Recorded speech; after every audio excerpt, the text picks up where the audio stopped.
የእውነተኛው ኢየሱስ ማንነትና እውነተኛው የድነት መንገድ። ምዕራፍ 5 የእግዚአብሔር ዘላለማዊ የእርቅና የጽድቅ ዕቅድ። ይህ መልእክት በሰው ልጅ ታሪክ ውስጥ እጅግ አስደናቂ ስለሆነው መለኮታዊ ምስጢር እግዚአብሔር ዓለሙን ከራሱ ጋር ስለማስታረቁና በልጁ በኩል ስለገለጠው የዘላለም ጽድቅ የሚያበስር ነው። ዛሬ በምንኖርበት ዓለም ውስጥ በደል፣ ግፍ፣ ፍርሃትና መከራ የበረከተ ቢመስልም እግዚአብሔር ግን ዓለም ሳይፈጠር ጀምሮ በፍቅሩ የነደፈው ከውድቀትና ከሞት ኃይል በላይ የሆነ ታላቅ የቤዛነትና የክብር መንገድ አዘጋጅቷል። ይህ መልእክት የሰው ልጅ የሃይማኖታዊ ጥረት ውጤት ሳይሆን ከእግዚአብሔር ልብ የፈለቀና በመስቀል ላይ የታተመ የምሥራች ነው። በዚህ ሰፊና ጥልቅ ትምህርት ውስጥ የምንመለከታቸው ዋና ዋና መለኮታዊ እውነቶች የሚከተሉት ናቸው። 1. የእግዚአብሔር ፍጹም ባሕሪና ፍቅር።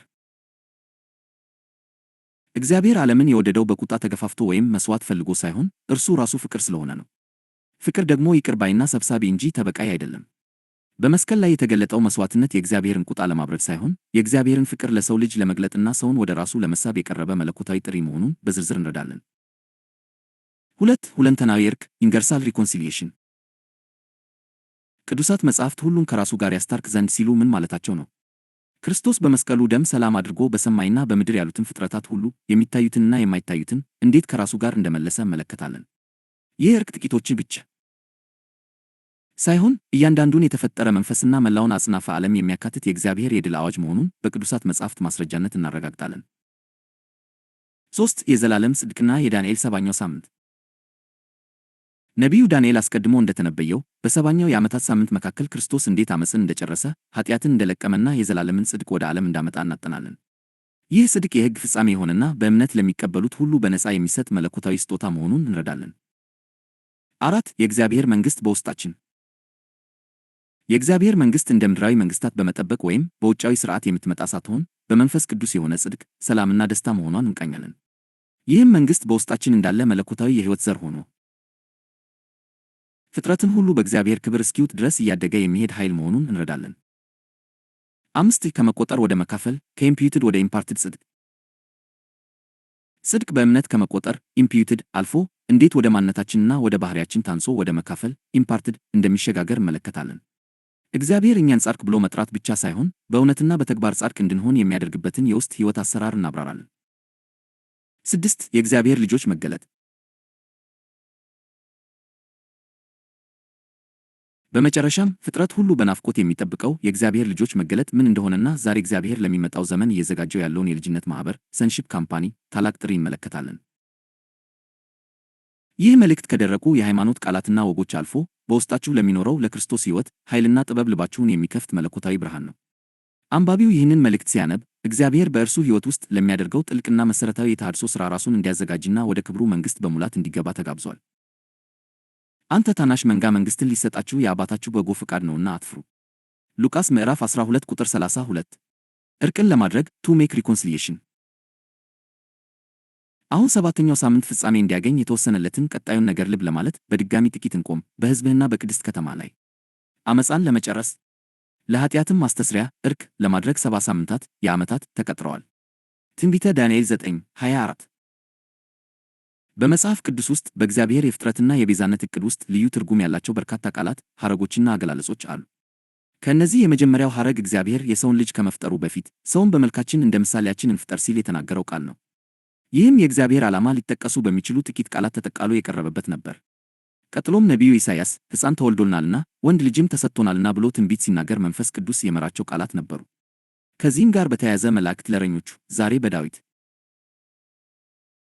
ከተማ መድኃኒት እርሱም ክርስቶስ ጌታ የሆነ ተወልዶላችኋልና ያሏቸው ቃላት፣ እንዲሁም በዮርዳኖስ ወንዝ ላይ ከሰማይ የመጣው ድምፅ በእርሱ ደስ የሚለኝ የምወደው ልጄ ይህ ነው የሚለው አዋጅ ይገኙበታል። አሁን እግዚአብሔርና ሰው በአንድ አካል ተባብረዋል፣ ዳግመኛም አይለያዩም፣ አይከፋፈሉም። ኢየሱስ በመስቀል ላይ ሆኖ የተናገረው ትርጉም ያለው ቃል ተፈጸመ የሚለው ሲሆን ቀጥሎም በመቃብሩ አጠገብ የነበረው መልእክተኛ በዚህ የለም ተነስቷል የሚለው ድንቅ ቃል ነው። እስካሁን ድረስ የእነዚህን ቃላት ጥልቀት ወይም ለሰው ልጅ ሁሉ ያለውን ትርጉም ማንም ሰው ሙሉ በሙሉ መርምሮ የደረሰበት አይመስለኝም።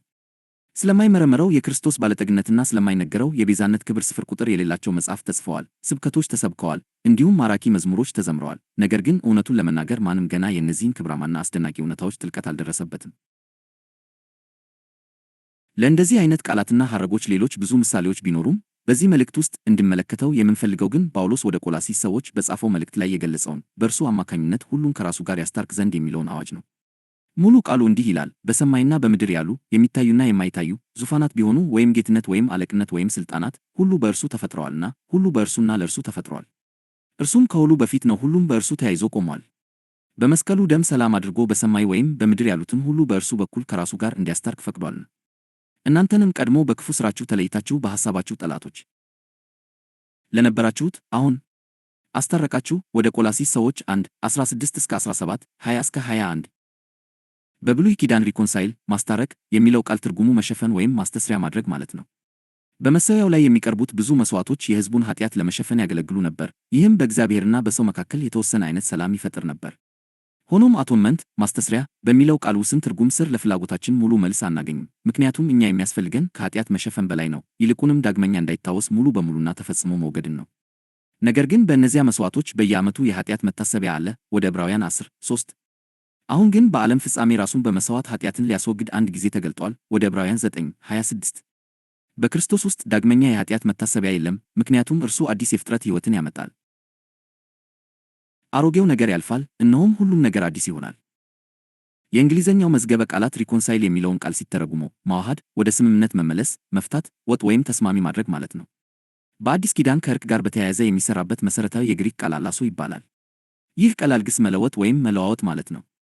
ከዚህ ግስ ካታላሶ የሚለው ጥንቅር ቃል የወጣ ሲሆን ይህም በጳውሎስ መልእክቶች ውስጥ ታረቁ ተብሎ ተተርጉሟል። ካታላሶ የሚለው ቃል በመንፈስ ቅዱስ አማካኝነት በአዲስ ኪዳን ጽሑፎች ውስጥ ጥቅም ላይ ከመዋሉ በፊት በዓለማዊ የግሪክ ቋንቋ አጠቃቀም ውስጥ አስገራሚ ታሪክ ነበረው። ቀደም ብሎ የገንዘብ ልውውጥ ወይም ውድ ማዕድናትን ወደ ገንዘብ የመለወጥ ቴክኒካዊ ትርጉም ነበረው።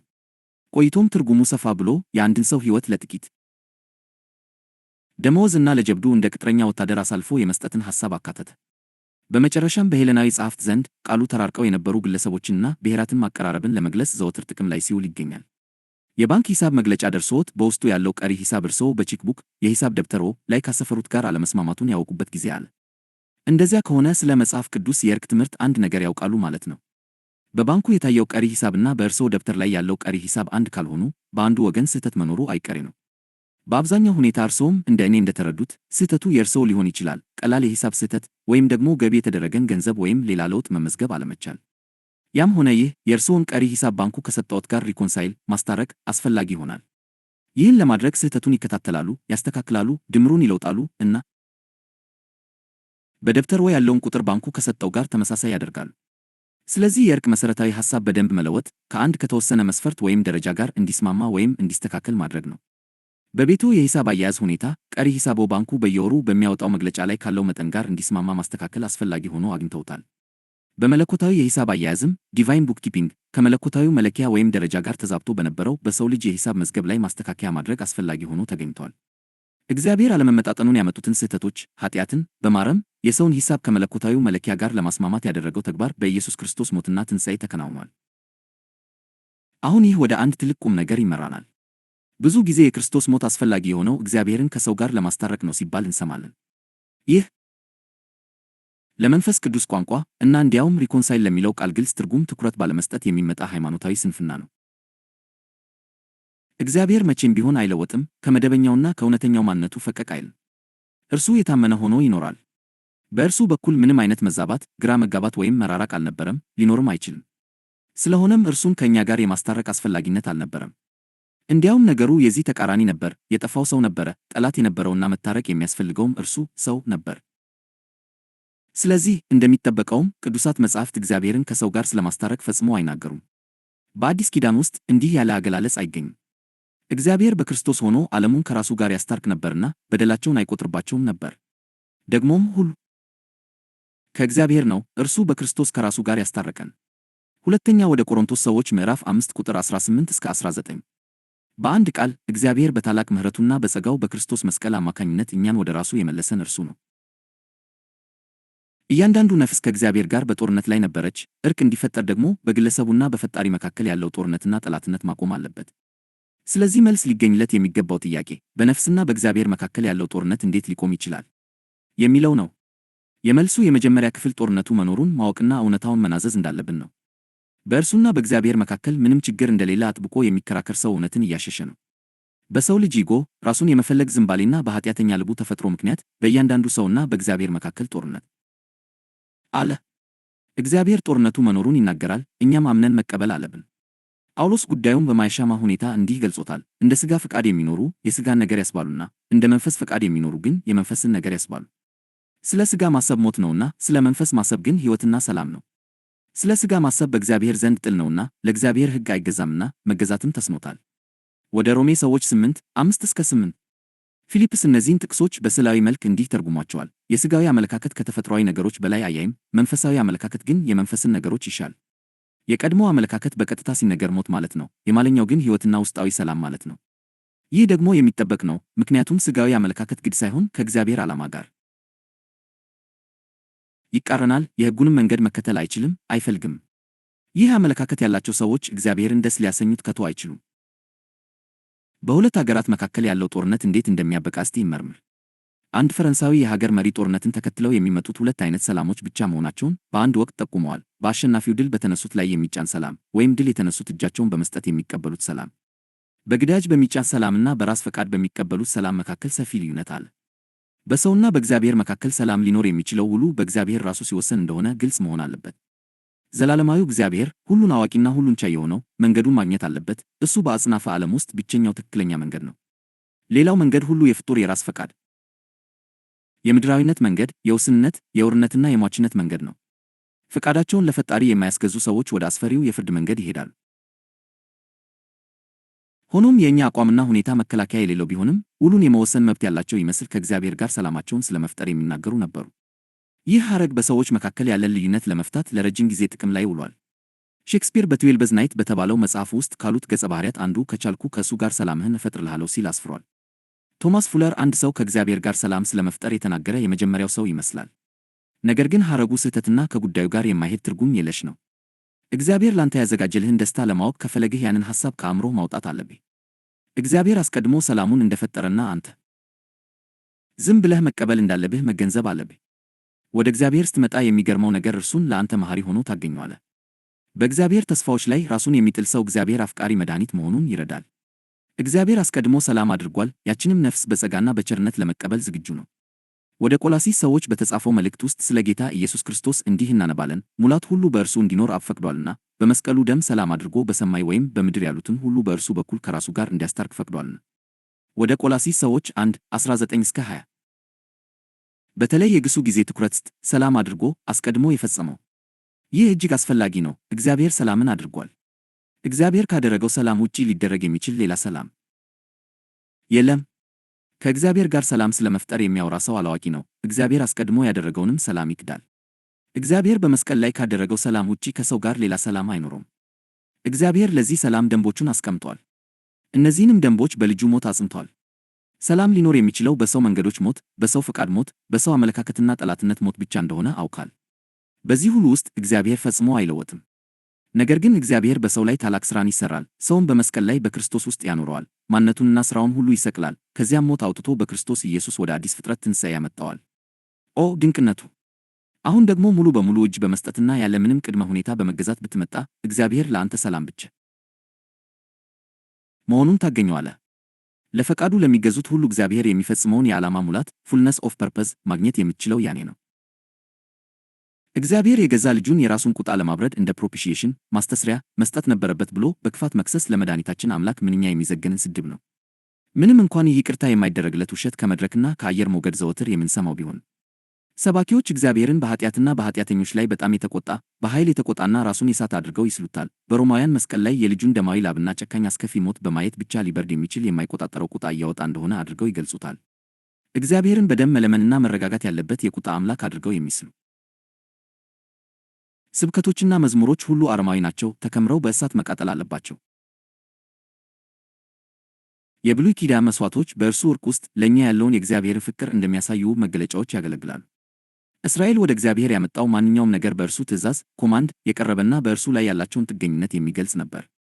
መሥዋዕት እግዚአብሔርን ቸር ለማድረግ የታሰበ አልነበረም፣ ይልቁንም እርሱ ራሱ አስቀድሞ ያረጋገጠውን ጸጋ ዕውቅና ለመስጠት የሚቀርብ ነበር።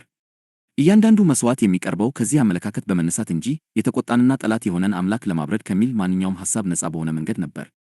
አንድ ሰው በአንድ ሰለባ ሞት ወይም በራሱ በሆነ የመሥዋዕትነት ተግባር አማካኝነት የተቀየመውን አምላክ ቁጣ ማብረድ ወይም ለአምላኪው ያለውን አመለካከት መለወጥ ይችላል የሚለው ሐሳብ በአብዛኞቹ አረማዊ ሃይማኖቶች ውስጥ አጥብቆ ተጣብቆ ይገኛል። ይህ ሐሳብ በእግዚአብሔርና በሰው መካከል ስላለው ግንኙነት ከነበረው የእስራኤላውያን ግንዛቤ ምን ያህል የራቀ እንደነበረ ከኦሪት ዘሌዋውያን 17:11 መግለጫ ግልጽ ነው። የሥጋ ሕይወት በደሙ ውስጥ ነውና እኔም ለነፍሶቻችሁ ማስተስሪያ ዕርቅ እንዲሆን በመሠዊያው ላይ ሰጠማችሁ።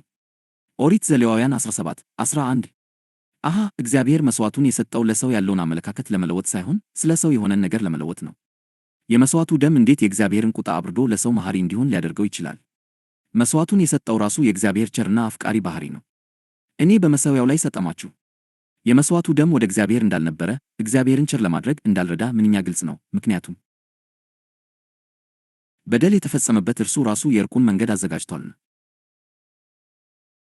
ኢየሱስ እኛን ወደ እግዚአብሔር ሊያቀርበን ጻድቅ ሆኖ ስለ ዓመፀኞች አንድ ጊዜ በኃጢአት ምክንያት መከራን ተቀብሏልና የመጀመሪያው የጴጥሮስ መልእክት 3:18 በተባለ ጊዜ በመስቀል ላይ ቅድስና ከዚህ በላይ የተረጋገጠበት ጊዜ የለም። በእርሱ የሚያምን ሁሉ የዘላለም ሕይወት እንዲኖረው እንጂ እንዳይጠፋ እግዚአብሔር አንድያ ልጁን እስኪሰጥ ድረስ ዓለሙን እንዲሁ ወዶአልና የወንጌል ቅዱስ ዮሐንስ 3:16 በተባለ ጊዜ ፍቅር ከዚህ በላይ በሙላት የፈሰሰበት ጊዜ የለም። ውድ አንባቢ ሆይ ልብ በል፣ እግዚአብሔር በዓለሙ ላይ ስለተቆጣ ወይም በዓለሙ ስለተቀየመ ወይም በዓለሙ ላይ ቁጣ ስላለው ወይም በዓለሙ ላይ በቀል ስላለው ወይም በፍትህ ምክንያት አጣብቂኝ ውስጥ ስለገባ አይልም። ነገር ግን እግዚአብሔር ዓለሙን እንዲሁ ስለወደደ ሰጠ ነው የሚለው። ሃሌሉያ! አብርሃም በመንፈስ ለይስሐቅ ልጄ ሆይ የእግዚአብሔርን የሚቃጠል መሥዋዕት በግ እግዚአብሔር ራሱ ያዘጋጃል ብሎ የተነበየበት የኦሪት ዘፍጥረት 22:8 ፍጻሜ ፊት በአድናቆት እንቆማለን። አንዱ እንደጠቀሰው ያደረገውም ልክ ያንን ነው። ራሱን አዘጋጅ። ክብሩን ገፎ በእግዚአብሔር መልክ የነበረው እርሱ የሰውን መልክ በራሱ ላይ ወሰደ። ያንንም መልክ በዚያ ታላቅ መሥዋዕትነት አቀረበ። አሁን በዚያ መልክ ውስጥ የነበረውን ሕይወት አፈሰሰ። ያ ሕይወት ሁሉን ነገር ወደ ራሱ ለመመለስ በነጻ የተሰጠ ነው።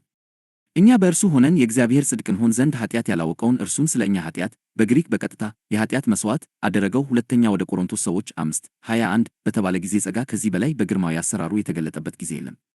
መጥምቁ ዮሐንስ ስለ ኢየሱስ እነሆ የዓለምን ኃጢአት የሚያስወግድ የእግዚአብሔር በግ የወንጌል ቅዱስ ዮሐንስ 1:29 ብሎ ሲያውጅ የተናገረው ቃል ምንኛ በመንፈስ የተመራ ነው!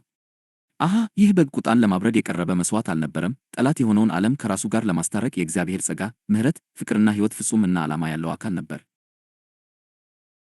በሰማይና በምድር ያሉ የሚታዩና የማይታዩ ዙፋናት ቢሆኑ ወይም ጌትነት ወይም አለቅነት ወይም ሥልጣናት ሁሉ በእርሱ ተፈጥረዋልና ሁሉ በእርሱና ለእርሱ ተፈጥሯል። እርሱም ከሁሉ በፊት ነው። ሁሉም በእርሱ ተያይዞ ቆሟል።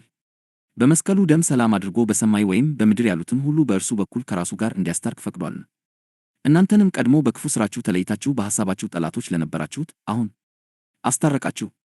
ወደ ቆላስይስ ሰዎች 1:16-17 20-21 ሁሉ ከእግዚአብሔር ነው፣ እርሱ በክርስቶስ ከራሱ ጋር ያስታረቀን የዕርቅንም አገልግሎት የሰጠን ነው።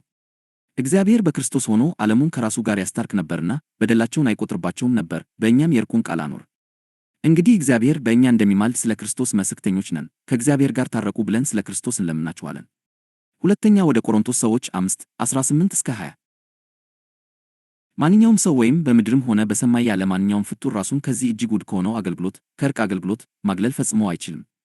አንባቢው ራሱን ወይም ሌላን ማንኛውንም ሰው ወይም ፍጡር ከዚህ ጸጋ ተገባበር ውጭ ከማድረጉ በፊት እርሱ የምድርም ሆነ የሰማይ አካል አለመሆኑን ወይም በመጀመሪያ በክርስቶስ ከተፈጠሩት ሁሉ ነገር መካከል አለመሆኑን ማረጋገጥ አለበት። ስለዚህም ከተፈጠሩትና ወደ ክርስቶስ ከታረቁት ሁሉ ነገር ጋር ምንም ግንኙነት ስለሌለው ዕርቅ እንደማይመለከተው ማሳየት አለበት። ይህን ማድረግ አይችልም። ስለዚህ እግዚአብሔር እርሱና ሁሉም እንዲታረቁ እየለመነ መሆኑን ማየት አለበት። ይህች ምድር እያንዳንዱ ኢንች እና በዚህች ምድር ላይ ያለ እያንዳንዱ ሰው የክርስቶስ ነው። ምክንያቱም እርሱ ምድር ፈጥሯል፣ እያንዳንዱን ሰው ፈጥሯል። እግዚአብሔር በሰማይና በምድር ያሉትን ሁሉ ነገር በፈጠረበት በዚያ ድንቅ ቀን ደግሞ ሰውን በመልካችን እንደ ምሳሌያችን እንፍጠር ብሏል። ክርስቶስ እያንዳንዱ ሰው ፈጥሯል፣ ለእያንዳንዱ ሰው ሞትን ቀምሷል። ስለዚህ እያንዳንዱ የምድር ክፍልና በምድር ላይ ያለ እያንዳንዱ ሰው በመጀመሪያ በፍጥረት መብት፣ ሁለተኛም በቤዛነት መብት የጌታ የክርስቶስ ነው። አሁን ደግሞ ወደ ቆላስይስ ሰዎች 1:16ን ከኤምፋቲክ ዲያግሎት ትርጉም እንመልከት። ምክንያቱም በእርሱ ኢንሂም ሁሉ ነገር ተፈጥሯልና በሰማያት ያሉና በምድር ያሉ የሚታዩና የማይታዩ ዙፋናት ቢሆኑ ወይም ጌትነት ወይም መንግሥታት ወይም ሥልጣናት ሁሉ ነገር በእርሱና ለእርሱ ተፈጥሯል። የኪንግ ጄምስ ትርጉም ሁሉ ነገር በእርሱ ባይሂም ተፈጠረ ሲል ይበልጥ ቃል በቃል የሆነው ዲያግሎት ግን ሁሉ ነገር በእርሱ ውስጥ ኢንሂም ተፈጠረ ይላል። ጳውሎስ እዚህ ጋር ስለ እግዚአብሔር እንደ ፈጣሪ እና ሁሉም ነገር በልጁ ውስጥ እንደፈጠረ እየተናገረ ነው። እግዚአብሔር የሁሉ ነገር ፈጣሪ መሆኑን አጥብቄ መግለጽ አለብኝ። በመንፈስ የተመራው ሐዋርያ በፍጥረት ውስጥ ያካተታቸውን ነገሮች ልብ በሉ።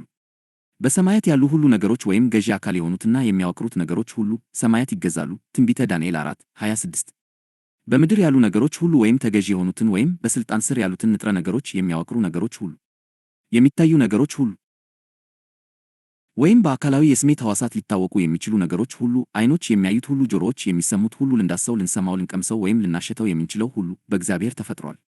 የማይታዩ ነገሮች ሁሉ በአምላካችን ተፈጥረዋል። ጥበብ ሁሉ፣ ዕውቀት ሁሉ፣ አሁን ገና ያልተቀዳው ወይም በሰው አእምሮ ያልታሰበው እንኳ እግዚአብሔር ፈጥሮታል። ገና ከሰው አእምሮ የሚወጡት ስፍር ቁጥር የሌላቸው ማሽኖችና መሳሪያዎች ሁሉ በእግዚአብሔር ተፈጥረዋል። ሳይንስ ገና ያላገኛቸው ሰፊ ኃይሎችና አጽናፈ ዓለማዊ ሕጎች ሁሉ በእግዚአብሔር ተፈጥረዋል። ዙፋናት ሁሉ፣ በእነርሱም ላይ የሚቀመጡት ክብርና ኃይል ሁሉ በእግዚአብሔር ተፈጥረዋል። ግዛቶች ወይም ጌትነት ሁሉ፣ የበላይነትና ሥልጣን ሁሉ በእግዚአብሔር ተፈጥረዋል። አለቅነትና ሥልጣናት፣ መላእክት፣ ብልህ ፍጥረታት፣ ዋናዎች ሁሉ በሰማይና በምድር ያሉ በእግዚአብሔር ተፈጥረዋል።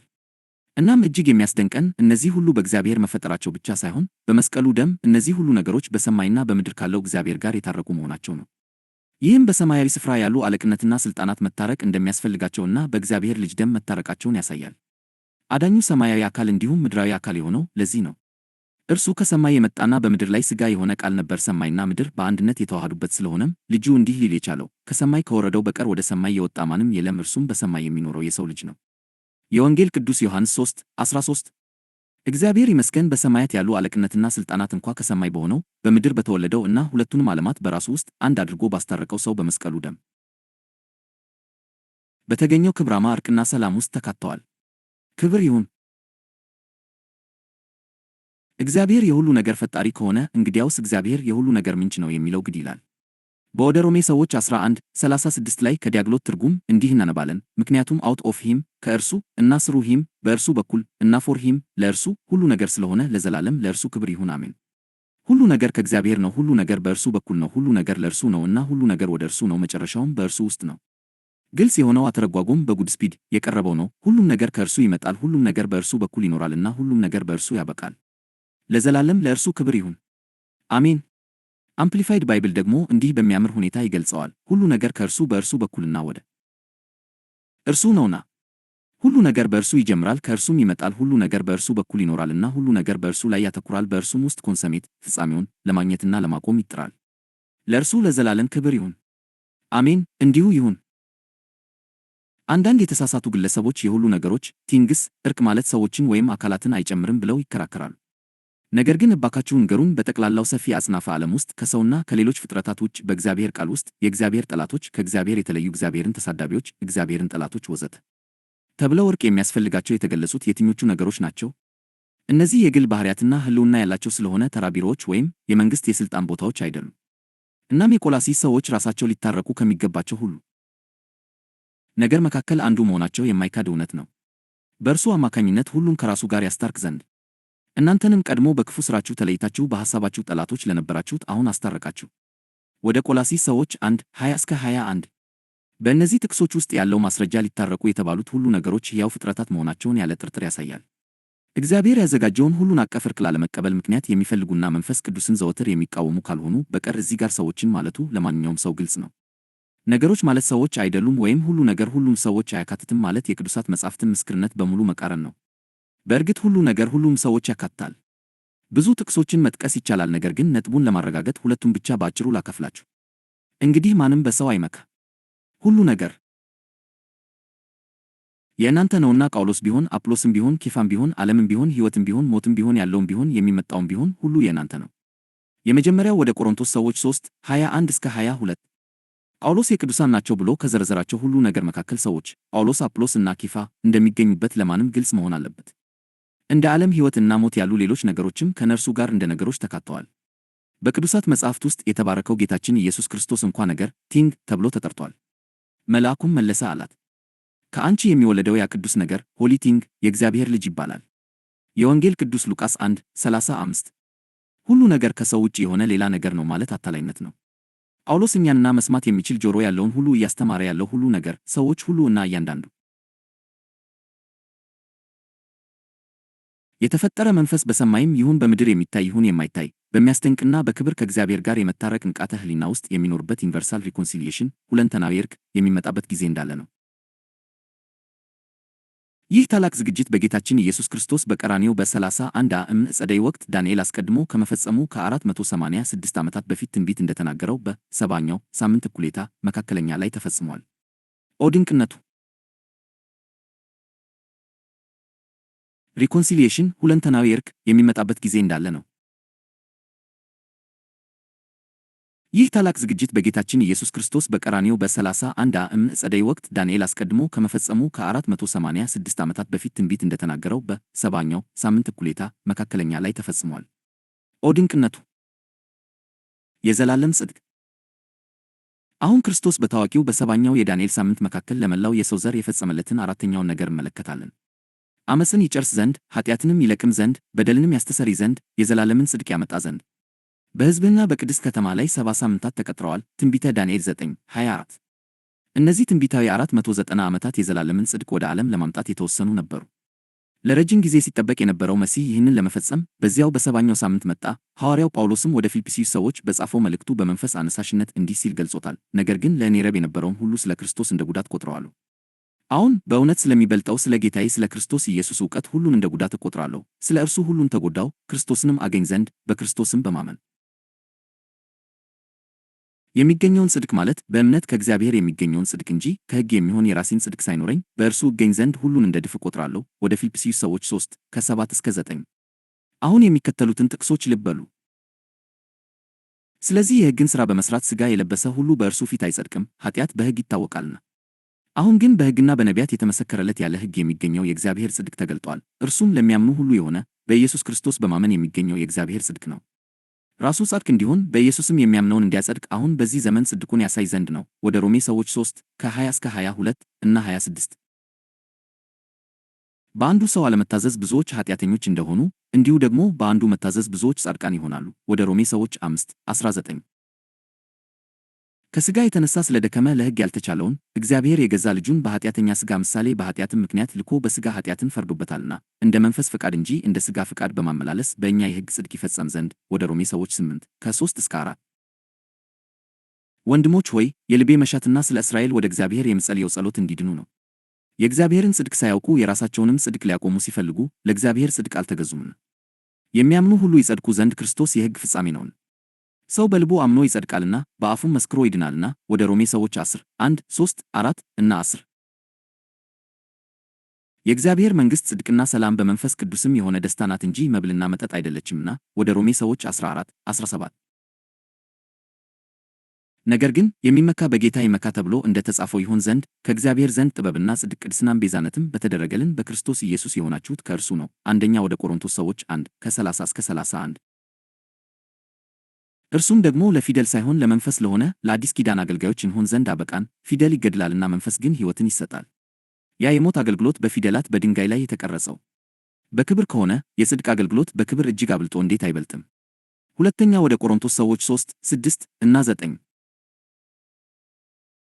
በላይኛው ጥቅሶች ውስጥ እጅግ ብዙ እውነቶች ስለሚፈሱ ሁሉን መረዳት የምንችለው በእውነት መንፈስ አብሮት ብቻ ነው። ዛሬ ለእኔ አንዳንድ ነገሮች በጣም ግልጽ ናቸው። የእግዚአብሔር መንፈስ በአንድ እውነት ላይ ብርሃን ማብራት ሲጀምር እርሱ በዚያ እውነት እንዲያስተምረን የምንጠይቅበት ጊዜ ነው። የመንፈስን ሐሳብ ስመረምር ጌታ ስለ እግዚአብሔር መንግሥት የሚመለከቱ ብዙ ነገሮችን እየገለጠ ባለበት ዘመን ውስጥ እየኖርን እንደሆነ የሚባርክ ዕውቀት አግኝቻለሁ።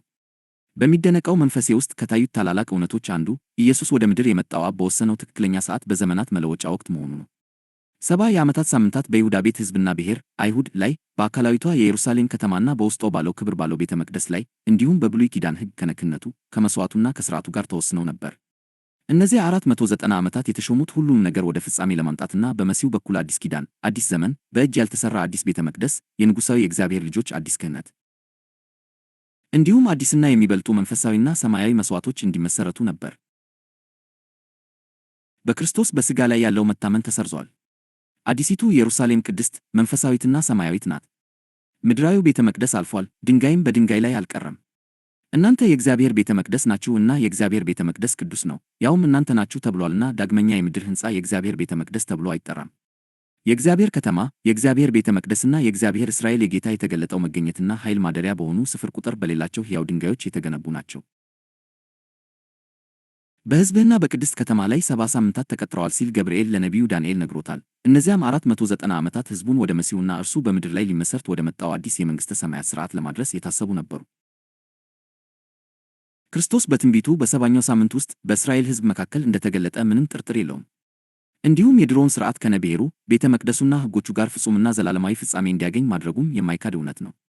የእግዚአብሔር መንግሥት በሙላቱ በሚመጡት ዘመናት ሁሉንም ነገር ለእግዚአብሔር እያስገዛ እየሰፋ እንደሚሄድ ብናውቅም የዚህ ታላቅ መንግሥት ጅምር በኢየሱስ በሰባኛው ሳምንት መካከል እንደነበረ እንረዳለን። በማርቆስ ወንጌል ውስጥ እነዚህን ትርጉም ያላቸው የእውነት ቃላት የምናነበው በዚያው ወቅት ነው። ዮሐንስም አልፎ ከተሰጠ በኋላ ኢየሱስ የእግዚአብሔርን መንግሥት ወንጌል እየሰበከና ዘመኑ ተፈጸመ፣ የእግዚአብሔርም መንግሥት ቀርባለች፣ ንስሐ ግቡ፣ በወንጌልም እመኑ እያለ ወደ ገሊላ መጣ። የማርቆስ ወንጌል 1 ከ14 እስከ 15። በመቀጠልም ሉቃስ ምስክርነቱን እንዲህ ሲል ያክላል። ሕግና ነቢያት እስከ ዮሐንስ ነበሩ። ከዚያ ጀምሮ የእግዚአብሔር መንግሥት ይሰበካል፣ ሁሉም ወደ እርሷ በኃይል ይገቡባታል። ፈሪሳውያንም የእግዚአብሔር መንግሥት መቼ ትመጣለች ብለው ቢጠይቁት መልሶ የእግዚአብሔር መንግሥት በመጠባበቅ አትመጣም፣ ደግሞም እነኋት በዚህ ወይም እነኋት በዚያ አይሏትም፣ እነሆ የእግዚአብሔር መንግሥት በመካከላችሁ በውስጣችሁ ናትና አላቸው። የሉቃስ ወንጌል 17 ከ20 እስከ 21። እነዚህን መስመሮች የሚያነቡ ብዙዎች ክርስቶስ የሆነው ያ ኃያል የመንግሥቱ ዘር በመንፈስ ቅዱስ አማካኝነት በልባችን ውስጥ እንደተዘራ ከእኔ ጋር ሊመሰክሩ ይችላሉ። ያ የመንግሥቱ ዘር በየቀኑ በውስጣችን እያደገ ነው። በሕይወት ተሞክሯችንም የጌታ የክርስቶስን ጭማሪ እያመጣ ነው። የእግዚአብሔር መንግሥት ከእግዚአብሔር በሚመጣ የሕይወት መንፈስ አማካኝነት ሁሉም ነገር በየስፍራው በእግዚአብሔር እስኪዋጥና እርሱም ሁሉ በሁሉ እስኪሆን ድረስ ማደጉንና መጨመሩን ይቀጥላል። የእግዚአብሔር የራሱ ሕይወት በውስጣችን ያለው የእግዚአብሔር መንግሥት ኃይል ነው። የእግዚአብሔር መንግሥት ጽድቅና ሰላም በመንፈስ ቅዱስም የሆነ ደስታ ናት እንጂ መብልና መጠጥ አይደለችምና ወደ ሮሜ ሰዎች 14:17። መንግሥቱ እዚህ ላይ በአሉታዊም በአዎንታዊም መልኩ ተገልጿል። በመጀመሪያ ምን እንዳልሆነ ከዚያም ምን እንደሆነ ተነግሮናል። የእግዚአብሔር መንግሥት መብልና መጠጥ አይደለም። የእግዚአብሔር መንግሥት በረከቶችና ጥቅሞች የከነዓን ምድር ውጫዊ ፍሬዎች ሳይሆኑ በክርስቶስ ኢየሱስ በሰማያዊ ስፍራ የእግዚአብሔር መንፈስ ውስጣዊ ፍሬዎች ናቸው። የእግዚአብሔር መንግሥት ጽድቅና ሰላም በመንፈስ ቅዱስም የሆነ ደስታ ናት። የመንግሥቱ ባሕሪ ኢየሱስ ከተመረጡት ጋር ለመጠጣት የገባው ቃል የአዲስ የወይን ጠጅ ነው። ነገር ግን እላችኋለሁ በአባቴ መንግሥት ከእናንተ ጋር አዲሱን የወይን ጠጅ እስከማጠጣበት እስከዚያ ቀን ድረስ ከዚህ ከወይን ፍሬ ዳግመኛ አልጠጣውም። የማቴዎስ ወንጌል 26:29። ሉቃስ እነዚህን ቃላት እንዲህ ሲል መዝግቦታል። በእግዚአብሔር መንግሥት እስኪፈጸም ድረስ ከዚህ ደግሞ አልበላም። የሉቃስ ወንጌል 22:16። ጳውሎስም እንዲህ ይላል፣ እርሱ ከጨለማ ሥልጣን አዳነን፣ ወደ ፍቅሩም ልጅ መንግሥት አፈለሰን። ወደ ቆላስይስ ሰዎች 1:13። እንዲሁም የእግዚአብሔር መንግሥት ጽድቅና ሰላም በመንፈስ ቅዱስም የሆነ ደስታ ናት እንጂ መብልና መጠጥ አይደለችም። የመንግሥቱ አዲስ የወይን ጠጅ የአዲስ ዓይነት የወይን ጠጅ ነው። ከአዲስ የወይን አትክልት የመጣ ወይን፣ ከአዲስ የወይን መጥመቂያ የመጣ ወይን፣ አዲስ ባሕሪ፣ አዲስ ጣፋጭነት፣ አዲስ ጥንካሬና አዲስ መነቃቃት ያለው ወይን። የመንግሥቱ አዲስ የወይን ጠጅ የክርስቶስ መለኮታዊ ሕይወት ነው። እርሱ አሁን መለኮታዊ ሕይወቱን በተመረጡት ላይ እያፈሰሰ ነው። የእውነተኛው ወይን ፍሬም አሁን በመንፈስ ቅዱስ የሆነ ጽድቅ፣ ሰላም እና ደስታ ነው። ኢየሱስ ያመጣውን ይህን መልእክት፣ ይህን የመንግሥቱን ቃል የመስበክ ዕድል ስላገኘውና ዛሬም በእግዚአብሔር ልጆች ልብ ውስጥ ሕያው እየሆነ ስላየው እግዚአብሔርን አመሰግናለሁ። ኢየሱስ ይህን ምንኛ በሚያምር ሁኔታ እንዳስተማረ አትርሱ። ዛሬም መንፈስ ቅዱስ በሕይወታችን ውስጥ በኃይል ሲገልጠው ለመስማት አትሳኑ። አንተ ታናሽ መንጋ፣ መንግሥትን ሊሰጣችሁ የአባታችሁ በጎ ፈቃድ ነውና አትፍሩ። የሉቃስ ወንጌል 12:32። ዛሬ አብ ፈጽሞ የማይጠፋ መንግሥት ይሰጠናል።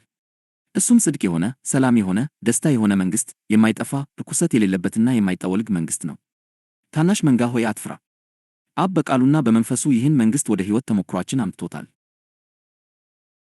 በእግዚአብሔር መንግሥት ውስጥ ጽድቅ በጣም የላቀ ቦታ አለው። ከጻፎችና ከፈሪሳውያን ጽድቅ የሚበልጥ ጽድቅ ሳይኖረው ማንም ወደ መንግሥቱ እንዲገባ ወይም እንዲገዛ በማይፈቅደው በንጉሥ ትምህርት ውስጥ ጽድቅ ቀዳሚውን ቦታ ይይዛል። የማቴዎስ ወንጌል 5:20። ይህ ተመሳሳይ ጉዳይ በመንግሥቱ ውስጥ በሚነግስ በእነዚያ የተመረጡ የእግዚአብሔር ልጆች ሁሉ ውስጥ ዋነኛው ነው። እነዚህ ጽድቅን ይራባሉ ይጠማሉም። የማቴዎስ ወንጌል 5:6። አስቀድመውም የእግዚአብሔርን መንግሥትና ጽድቁን ይፈልጋሉ። የማቴዎስ ወንጌል 6:33። ምክንያቱም በእግዚአብሔር መንግሥት ውስጥ ዙፋን በጽድቅ ይጸናልና። መጽሐፈ ምሳሌ 16:12። ስለ ልጁ ግን አምላክ ሆይ ዙፋንህ እስከ ዘላለም ድረስ ይኖራል። የመንግሥትህ በትር የቅንነት የጽድቅ በትር ነው። ወደ ዕብራውያን ሰዎች 1:8። የእግዚአብሔር መንግሥት በመጀመሪያ ጽድቅ፣ ከዚያም ሰላም፣ በመጨረሻም ደስታ ነው። ሁሉም በእግዚአብሔር መንፈስ ውስጥ። በእግዚአብሔር መንግሥት ውስጥ ጽድቅ ከሁሉ በላይ አስፈላጊ ነው። የንጉሥ የኢየሱስ በትር ራሱ የጽድቅ በትር ነው። የጽድቅ ውጤት ሰላም ነው። ጽድቅ ባልተመሠረተበት ቦታ ሰላም ሊኖር አይችልም። የሰላም ውጤት ደስታ ነው። ሰላም በሌለበት፣ ግራ መጋባትና ማንኛውም አይነት ችግር ባለበት ቦታ ደስታ ሊኖር አይችልም። ይህ ቅደም ተከተል ሊቀለበስ ወይም ሊለወጥ አይችልም። ከሰላምና ከጽድቅ የማይመነጭ ማንኛውም ደስታ ሥጋዊ፣ ነፍሳዊና ስሜታዊ ደስታ ነው። እርሱ ፈጽሞ የእግዚአብሔር መንግሥት ደስታ ሊሆን አይችልም። እርሱ አስመሳይ፣ ሐሰተኛ ደስታና ይስሙላ ብቻ ነው። ስለዚህ የእግዚአብሔር መንግሥት ከሚደነቅ ሰላሙ፣ ግሩም ደስታውና ክብሩ ጋር በክርስቶስ ኢየሱስ ባለው የእግዚአብሔር ጽድቅ ላይ የተመሠረተ ነው። የእግዚአብሔር ክርስቶስ አካል እየሆኑ ባሉት ሰዎች ማንነት ውስጥም እየታነጸ ነው። የእግዚአብሔር መንግሥት ክብራማ የጽድቅ መንግሥት ነው። መዝሙረኛው እንዲህ ሲል ያረጋግጥልናል፣ እግዚአብሔር ግን ለዘላለም ይኖራል፣ ዙፋኑንም ለፍርድ አዘጋጅ። እርሱም ዓለምን በጽድቅ ይፈርዳታል፣ አሕዛብንም በቅንነት ይፈርዳቸዋል። መዝሙረ ዳዊት 9 7 8 የእያንዳንዱ የእግዚአብሔር ልጅ ጥልቅ ጩኸት እንዲህ የሚል ነው፣ አምላክ ሆይ ፍርድህን ለንጉሥ ጽድቅህንም ለንጉሥ ልጅ ስጥ። ለሕዝብህ በጽድቅ ለችግረኞችህም በፍርድ ይፈርዳል።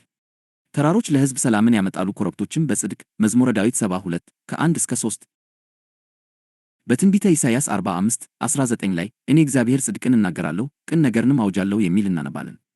እግዚአብሔር ጻድቅ ነው። ይህ ማለት እርሱ ሁልጊዜ ትክክል ነው፣ እርሱ ፈጽሞ ስህተት አይሰራም ማለት ነው። ጽድቅ ማለት ይሄ ነው፣ ሁልጊዜ ትክክል መሆን። እግዚአብሔር በሚናገረውና በሚያደርገው ነገር ሁሉ ሁልጊዜ ትክክል ነው። እርሱ ፈጽሞ ስህተት አይሰራም።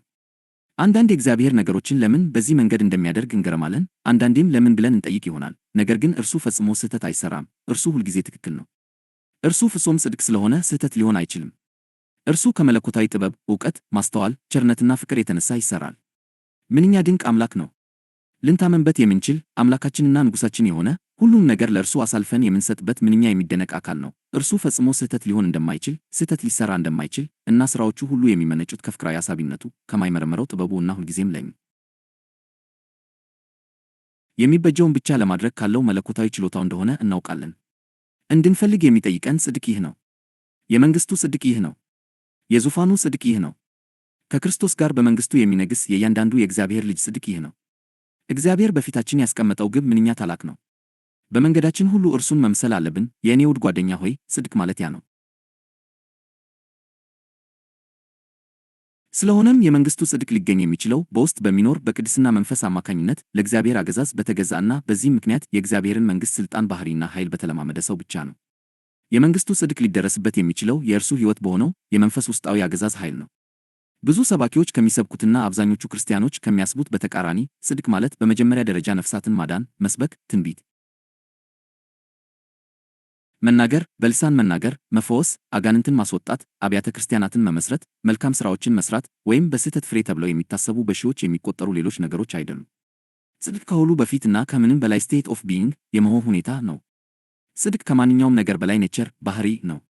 ጽድቅ አንድ ሰው የሚያደርገው ነገር ብቻ ሳይሆን እሱ ዋት ሂ ኢዝ ምን እንደሆነ የሚገልጽ ነው። ይሁን እንጂ ከጽድቅ ቢይንግ መሆን የሚፈልግ የጽድቅ ዱይንግ ሥራ መኖሩ አይቀሬ ነው። ቀደም ሲል ጽድቅ ማለት ትክክለኛ ራይት ቢይንግ መሆን፣ ትክክለኛ አኗኗር፣ ትክክለኛ አመለካከት፣ ትክክለኛ ምኞት፣ ትክክለኛ ፍላጎት፣ ትክክለኛ ድርጊት እና በእግዚአብሔር መመዘኛ መሠረት በነገሮች ሁሉ ላይ ያለ ፍጹም ትክክለኛነትና የእግዚአብሔር ባህሪ መገለጫ እንደሆነ ጠቁሜያለሁ። እግዚአብሔር እንዲህ ነው፣ ጻድቅ፣ ትክክል። ይህንኑ ባህሪ እንድንፈልግና እንድንቀበል በቃሉ ተመክረናል። ትክክለኛ መሆን ማለት ደግሞ ሁሉም የእምነት ትምህርቶቻችን ፍጹም ትክክል መሆን አለባቸው፣ ወይም በተለየ ፋሽን መልበስ አለብን፣ ወይም አናጨስም፣ አንጠጣም፣ ወይም አንሳደብም፣ ወይም የተወሰኑ ሃይማኖታዊ ወጎችን እንጠብቃለን ማለት አይደለም። ይልቁንም እንደ እግዚአብሔር ማሰብ፣ ማወቅና ማድረግ ማለት ነው። አዲስ መንፈስ ወይም ትክክለኛ መንፈስ ወይም መንፈስ ቅዱስን ስንቀበል ለትክክለኛ ማንነትና ለትክክለኛ ተግባር የተጨነ ለጽድቅ ተለይተሃል። ዳዊት እንዲህ ሲል ጸልዮአል፣ አምላክ ሆይ ንጹሕ ልብን ፍጠርልኝ፣ የቀናውንም ትክክለኛውን መንፈስ በውስጤ አድስ። መዝሙረ ዳዊት 51 10 እኛ የምንፈልገው እሱን ነው። ትክክለኛው መንፈስ ጽድቅ ማለት ያ ነው። በትክክለኛው መንፈስ ምክንያት ትክክለኛ ማንነትና ትክክለኛ ተግባር በዚህች ምድር ላይ አሁኑኑ ሊደረስባቸው የሚችሉ ናቸው። ትክክለኛው መንፈስ ማነው? ክርስቶስ ትክክለኛው መንፈስ፣ አዲሱ መንፈስ፣ መንፈስ ቅዱስ፣ የእግዚአብሔር መንፈስ፣ የጽድቅ መንፈስ ነው። ኢየሱስ የሰበከው ወንጌል የመንግሥቱ ወንጌል ነበር። መንግሥትን ለመመስረት እንደመጣ አወጀ፣ የንጉሥነት ማዕረግንም ለራሱ ወሰደ። በተራራው ስብከት ላይም የዚያን መንግሥት ሕጎች፣ መርሆች እና ኮንስቲትዩሽኑን ሕገ መንግሥቱን ሰጠን። ለመሆኑ ይህ ምን ዓይነት መንግሥት ነው? ከብዙ ሺህ ዓመታት ባሻገር የታላቁ ሐዋርያ ጳውሎስ መልስ ግልጽ ሆኖ ያስተጋባል። የእግዚአብሔር መንግሥት ጽድቅና ሰላም በመንፈስ ቅዱስም የሆነ ደስታ ናት።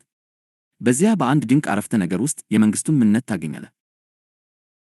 የእግዚአብሔር መንግሥት ጽድቅ ወይም ትክክለኛነት ነው።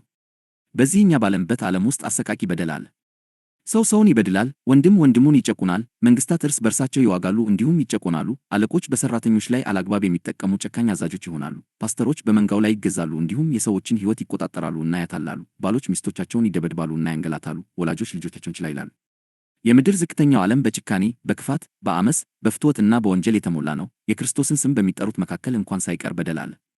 ነገር ግን የእግዚአብሔር መንግሥት ጽድቅ ነው። የእርሱ መንግሥት ሲመጣ ግፍ፣ ጭቆና፣ ጠብ፣ ኢፍትሐዊነት እና በደል ያቆማሉ። ሰዎች በውስጣቸው ከሚነግሰው ከፍቅር ንጉሥ የፍቅር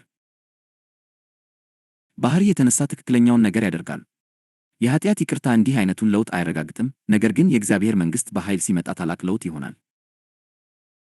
አንድ ነገር በግልጽ ይታወቅ፣ ይሄ በሰው መመዘኛ ያለ ጽድቅ፣ ለሕግ ውጫዊ ታዛዥነት፣ ለህብረተሰቡ ደንቦች ውጫዊ ተገዥነት፣ የሃይማኖት ፍላጎቶችን መጠበቅ ወይም የሰው ልጅ በጎነት ብቻ አይደለም። ከአንድ በላይ የጽድቅ አይነቶች አሉ። ጳውሎስ እንዲህ ይላል፣ የእግዚአብሔርን ጽድቅ ሳያውቁ የራሳቸውንም ጽድቅ ሊያቆሙ ሲፈልጉ ለእግዚአብሔር ጽድቅ አልተገዙምና። ወደ ሮሜ ሰዎች 10:3። በቤተ ክርስቲያን ሥርዓት የሚማረው አብዛኛው ጽድቅ በሽማግሌዎች ወግና በሰው ትእዛዝ የተጫነ እና የተጠየቀ ጽድቅ እንደሆነ እውነቱን እነግራችኋለሁ። እሱ ከእግዚአብሔር ጽድቅ ጋር ምንም ግንኙነት የሌለው፣ ይልቁንም የሃይማኖተኛው ሰው የራሱ ጽድቅ ነው። እሱ በክርስትና ውስጥ የተስማማ ያው የድሮ የጻፎችና የፈሪሳውያን ጽድቅ ነው። የመንግሥቱ ጽድቅ የሚገኘው በመንፈስ ቅዱስ ውስጥ ብቻ ነው። ደግሞም ዛሬ አሁኑኑ እዚያ ይገኛል፣ ምክንያቱም የእግዚአብሔር መንግሥት ጽድቅ ነውን። መንፈስ ቅዱስ የእግዚአብሔር መንግሥት በመንግሥቱ ዘመን ኪንግደም ኤጅ ጽድቅ ነው አይልም። ለረጅም ጊዜ ሰባኪዎች እና አማኞች የእግዚአብሔርን መንግሥት ወደፊት በሚመጣ ዘመን ብቻ የሚገኝ አካላዊ እና ቁሳዊ መንግሥት አድርገው ተርጉመውታል። እግዚአብሔር ዛሬ መንግሥቱ በዚያ በቁሳዊው ዓለም ውስጥ የሚፈለግ እንዳልሆነ እንድትረዱ ይፈልጋል። ያ ቢሆንማ መንግሥቱን በጣም ርካሽ፣ ቁሳዊ፣ ተፈጥሯዊ፣ ዓለማዊ እና ምድራዊ ያደርገው ነበር። አሁን ገና የሚመጡ የዚያ መንግሥት ብዙ ዘመናት ኤጅስ አሉ። ነገር ግን የመንግሥቱ ማንነት ሁሉ ያለው በመንፈስ ቅዱስ ውስጥ ነው። እሱ አሁንም አለ፣ ለዘላለምም ይኖራል። በመንፈስ ወደ እግዚአብሔር ንቃተ ሕሊና ስትገባ የመንግሥቱን ግዛት ረግጠሃል። እሱ በመንፈስ ቅዱስ ውስጥ ነው። ለእግዚአብሔር ክብር ይሁን። ጽድቅ በውስጣችን ያለው የመንፈስ ሥራ ነው። እሱም የጽድቅ ፀሐይ የሆነው ክርስቶስ በውስጣችን የመውጣቱ ውጤት ነው። ትንቢተ ሚልክያስ 4:2። ጌታ ሙሉ በሙሉ ሲለውጠን እና በውስጣችን ጻድቅ ሲያደርገን፣ ያኔ በውጪ በጌታ በኢየሱስ ክርስቶስ ፍቅር፣ ቅድስና፣ ኃይልና አለመሞት ሙላት በሆነው በጽድቅ መጎናጸፊያ እንለብሳለን። ያኔ እኛ የክቡር ራሳችን አካል የሆንን ነቢዩ እንዳለው እግዚአብሔር ጽድቃችን ተብለን እንጠራለን፣ ምክንያቱም በእርሱ የእግዚአብሔር ጽድቅ ሆነናል። ምንኛ ታላቅ ጥሪ ነው! እግዚአብሔር በኢየሱስ ክርስቶስ በኩል ያደረገው ተአምር ልቤን ይማርከዋል። እርሱ ከጨለማ መንግሥት ስላወጣኝና በእግዚአብሔር ልጅ ሙላት እየለበሰኝ ስላለ ከመጠን በላይ ተመስጥያለሁ። የጽድቅ መጎናጸፊያዬና ከሰማይ የሆነው ቤቴ፣ አዲሱ ሰው፣ መንፈሳዊው አካልና በሰማያት ዘላለማዊ የሆነው የእግዚአብሔር አዲስ ሕንጻ የሆነውን ጌታ ኢየሱስ ክርስቶስን በየቀኑ እየለበስኩት ነው። የአንድ በግ ውስጥ ያለው ሕይወት የሱፍ መሸፈኛውን እንደሚያበቅል ሁሉ በእያንዳንዱ የእግዚአብሔር ልጅ ውስጥ ያለው የክርስቶስ ሕይወት የሙሉ ድነታችንን ልብስ ይፈጥራል። የክርስቶስን የጽድቅ መጎናጸፊያ የምንለብሰው በገዛ ጥረታችንና በመልካም ሥራችን ከውጭ ወደ ውስጥ በመልበስ ሳይሆን በውስጣችን ባለው የሕይወቱ አሰራርና ኃይል ነው። ጽድቅ በእግዚአብሔር መንግሥት መሠረት ውስጥ የመጀመሪያው እና ዋነኛው ድንጋይ ነው። ከክርስቶስ ጋር በመንግሥቱ ለመንገስ ብቁ የምንሆነው ዙፋን በጽድቅ ይጸናል የሚለውን ታላቅ እውነት በሚገባ ስንረዳ እና በደስታ ስንቀበል ብቻ ነው። መጽሐፈ ምሳሌ 16:12። ስለ ልጁ ግን አምላክ ሆይ ዙፋንህ እስከ ዘላለም ድረስ ይኖራል። የመንግሥትህ በትር የቅንነት የጽድቅ በትር ነው። ወደ ዕብራውያን ሰዎች 1:8። የእግዚአብሔር መንግሥት ክብራማ የጽድቅ መንግሥት ነው። የመንግሥቱ ጽድቅ አሁን የእርሱን ሰማያዊ ግዛት ዙፋን በሚጋሩት በእነዚያ በተባረኩ የእግዚአብሔር ልጆች ማንነት ውስጥ እየታነጸ ነው። መዝሙረኛው እንዲህ ሲል ያረጋግጥልናል፣ እግዚአብሔር ግን ለዘላለም ይኖራል፣ ዙፋኑንም ለፍርድ አዘጋጅ። እርሱም ዓለምን በጽድቅ ይፈርዳታል፣ አሕዛብንም በቅንነት ይፈርዳቸዋል። መዝሙረ ዳዊት 9:7-8። የእያንዳንዱ የእግዚአብሔር ልጅ ጥልቅ ጩኸት እንዲህ የሚል ነው፣ አምላክ ሆይ ፍርድህን ለንጉሥ፣ ጽድቅህንም ለንጉሥ ልጅ ስጥ። ለሕዝብህ በጽድቅ ለችግረኞችም በፍርድ ይፈርዳል። ተራሮች ለሕዝብ ሰላምን ያመጣሉ፣ ኮረብቶችም በጽድቅ። መዝሙረ ዳዊት 72:1-3።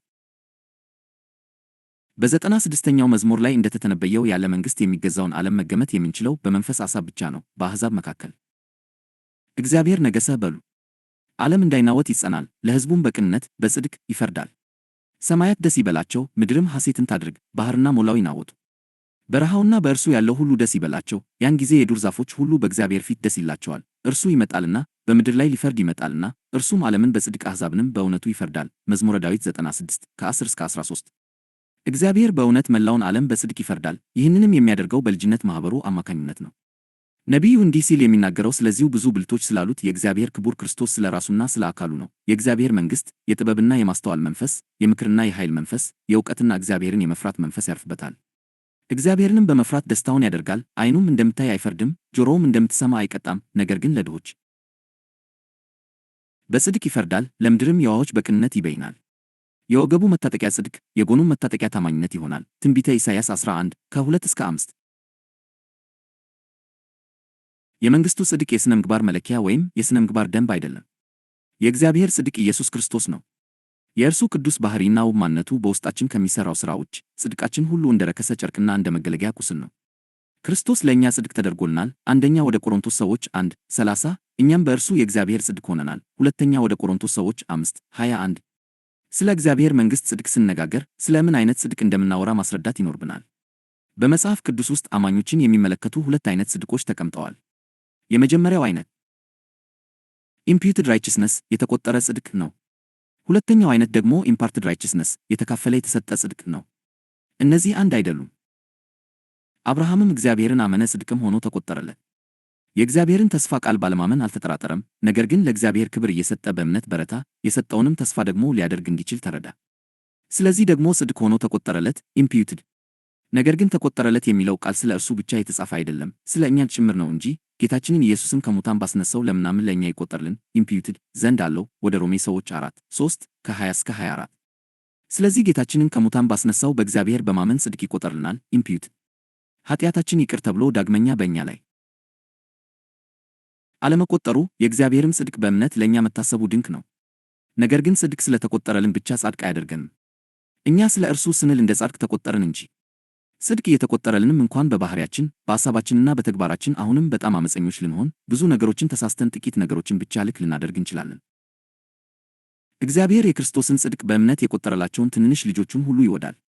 ዛሬ ምንም ዓይነት አኗኗር ቢኖራቸውም እነርሱ የእርሱ ናቸው። ነገር ግን በዚህ ዓመፀኛ ሁኔታ ውስጥ ሊተወን አይፈልግም። እርሱ ጻድቅ ሊያደርገን ይፈልጋል። ጽድቁን እንዲቆጥርልን ኢምፒዩትድ ብቻ ሳይሆን ጽድቁን ሊያካፍለን ኢምፓርት ይፈልጋል።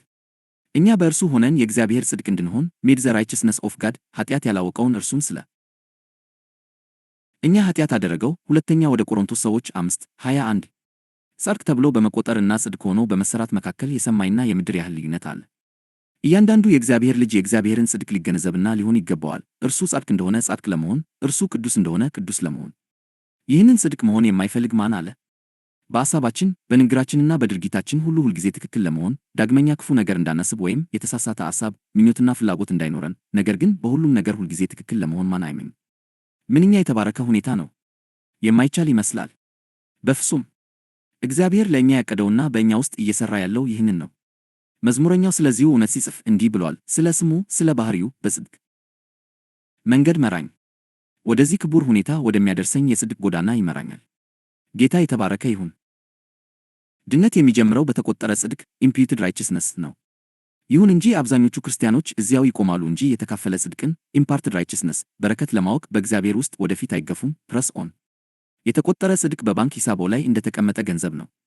የተካፈለ ጽድቅ ግን ከሂሳቡ ወጥቶ በእጆው ላይ እንደተከፈለ ገንዘብ ነው። የተቆጠረ ጽድቅ ሊሆን የሚችል ፖቴንሻል ጽድቅ ሲሆን፣ የተካፈለ ጽድቅ ግን እውነተኛ አክቹዋል ጽድቅ ነው። በተቆጠረ ጽድቅ የኃጢአት ይቅርታን፣ ደስታና የእግዚአብሔር ልጅ የመሆንን ድንቅ ነገር ማወቅ ይችላሉ። ነገር ግን ወደ ኢየሱስ ክርስቶስ መልክ፣ እሱም የእግዚአብሔር መልክ ነው፣ መምጣት የሚቻለው በውስጣዊው የተካፈለ ጽድቅ ኃይል ብቻ ነው። የተካፈለ ጽድቅ ምንድን ነው? የተወደደው ወንድማችን ከጥሮስ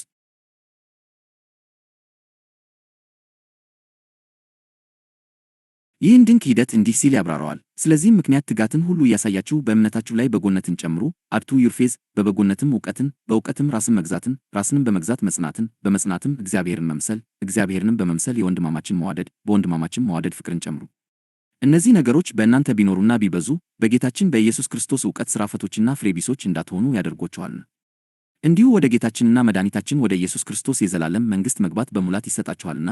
ሁለተኛ የጴጥሮስ መልእክት 1:5-11 ለምን በእምነታችሁ ላይ ጨምሩ አለ? ጴጥሮስ እየነገረ ያለው አንዴ ካመንን በኋላ በጽድቅ ጅማሩ ላይ እንዳለን ነው።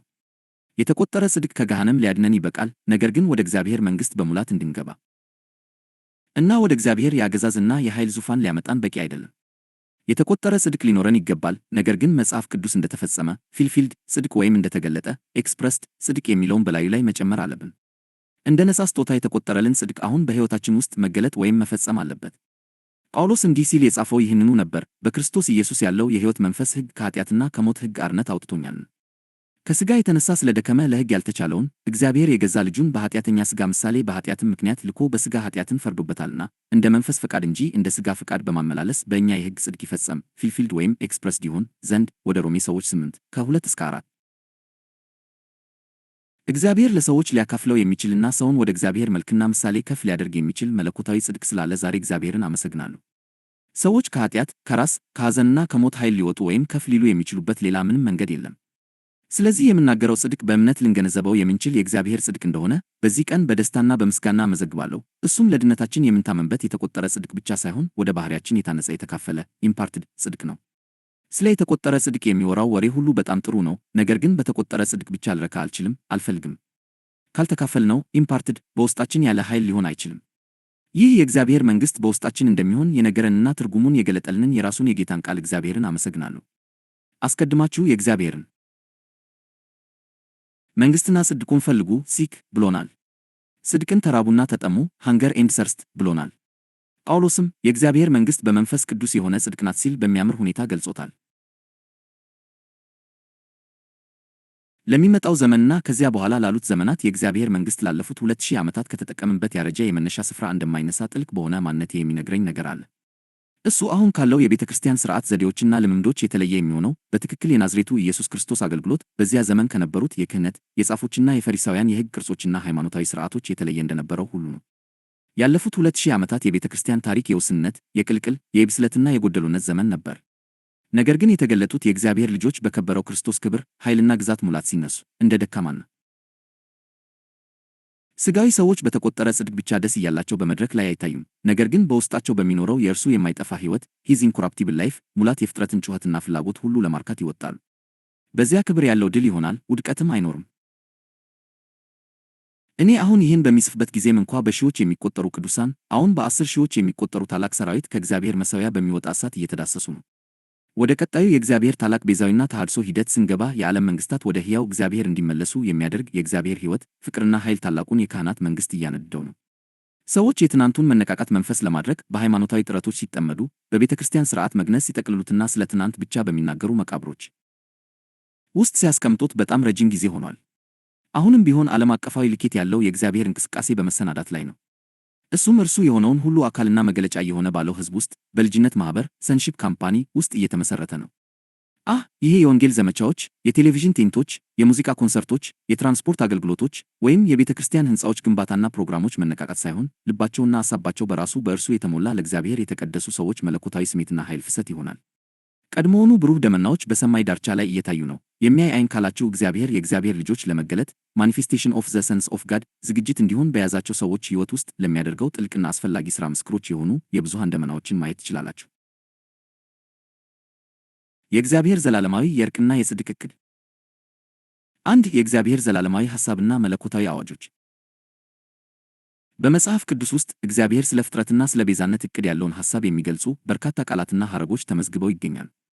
ከእነዚህም መካከል የመጀመሪያው ታላቅ ንግግር እግዚአብሔር ሰውን ከመፍጠሩ በፊት በኦሪት ዘፍጥረት ምዕራፍ 1 ቁጥር 26 ላይ ሰውን በመልካችን እንደ ምሳሌያችን እንፍጠር በማለት የተናገረው ቃል ነው።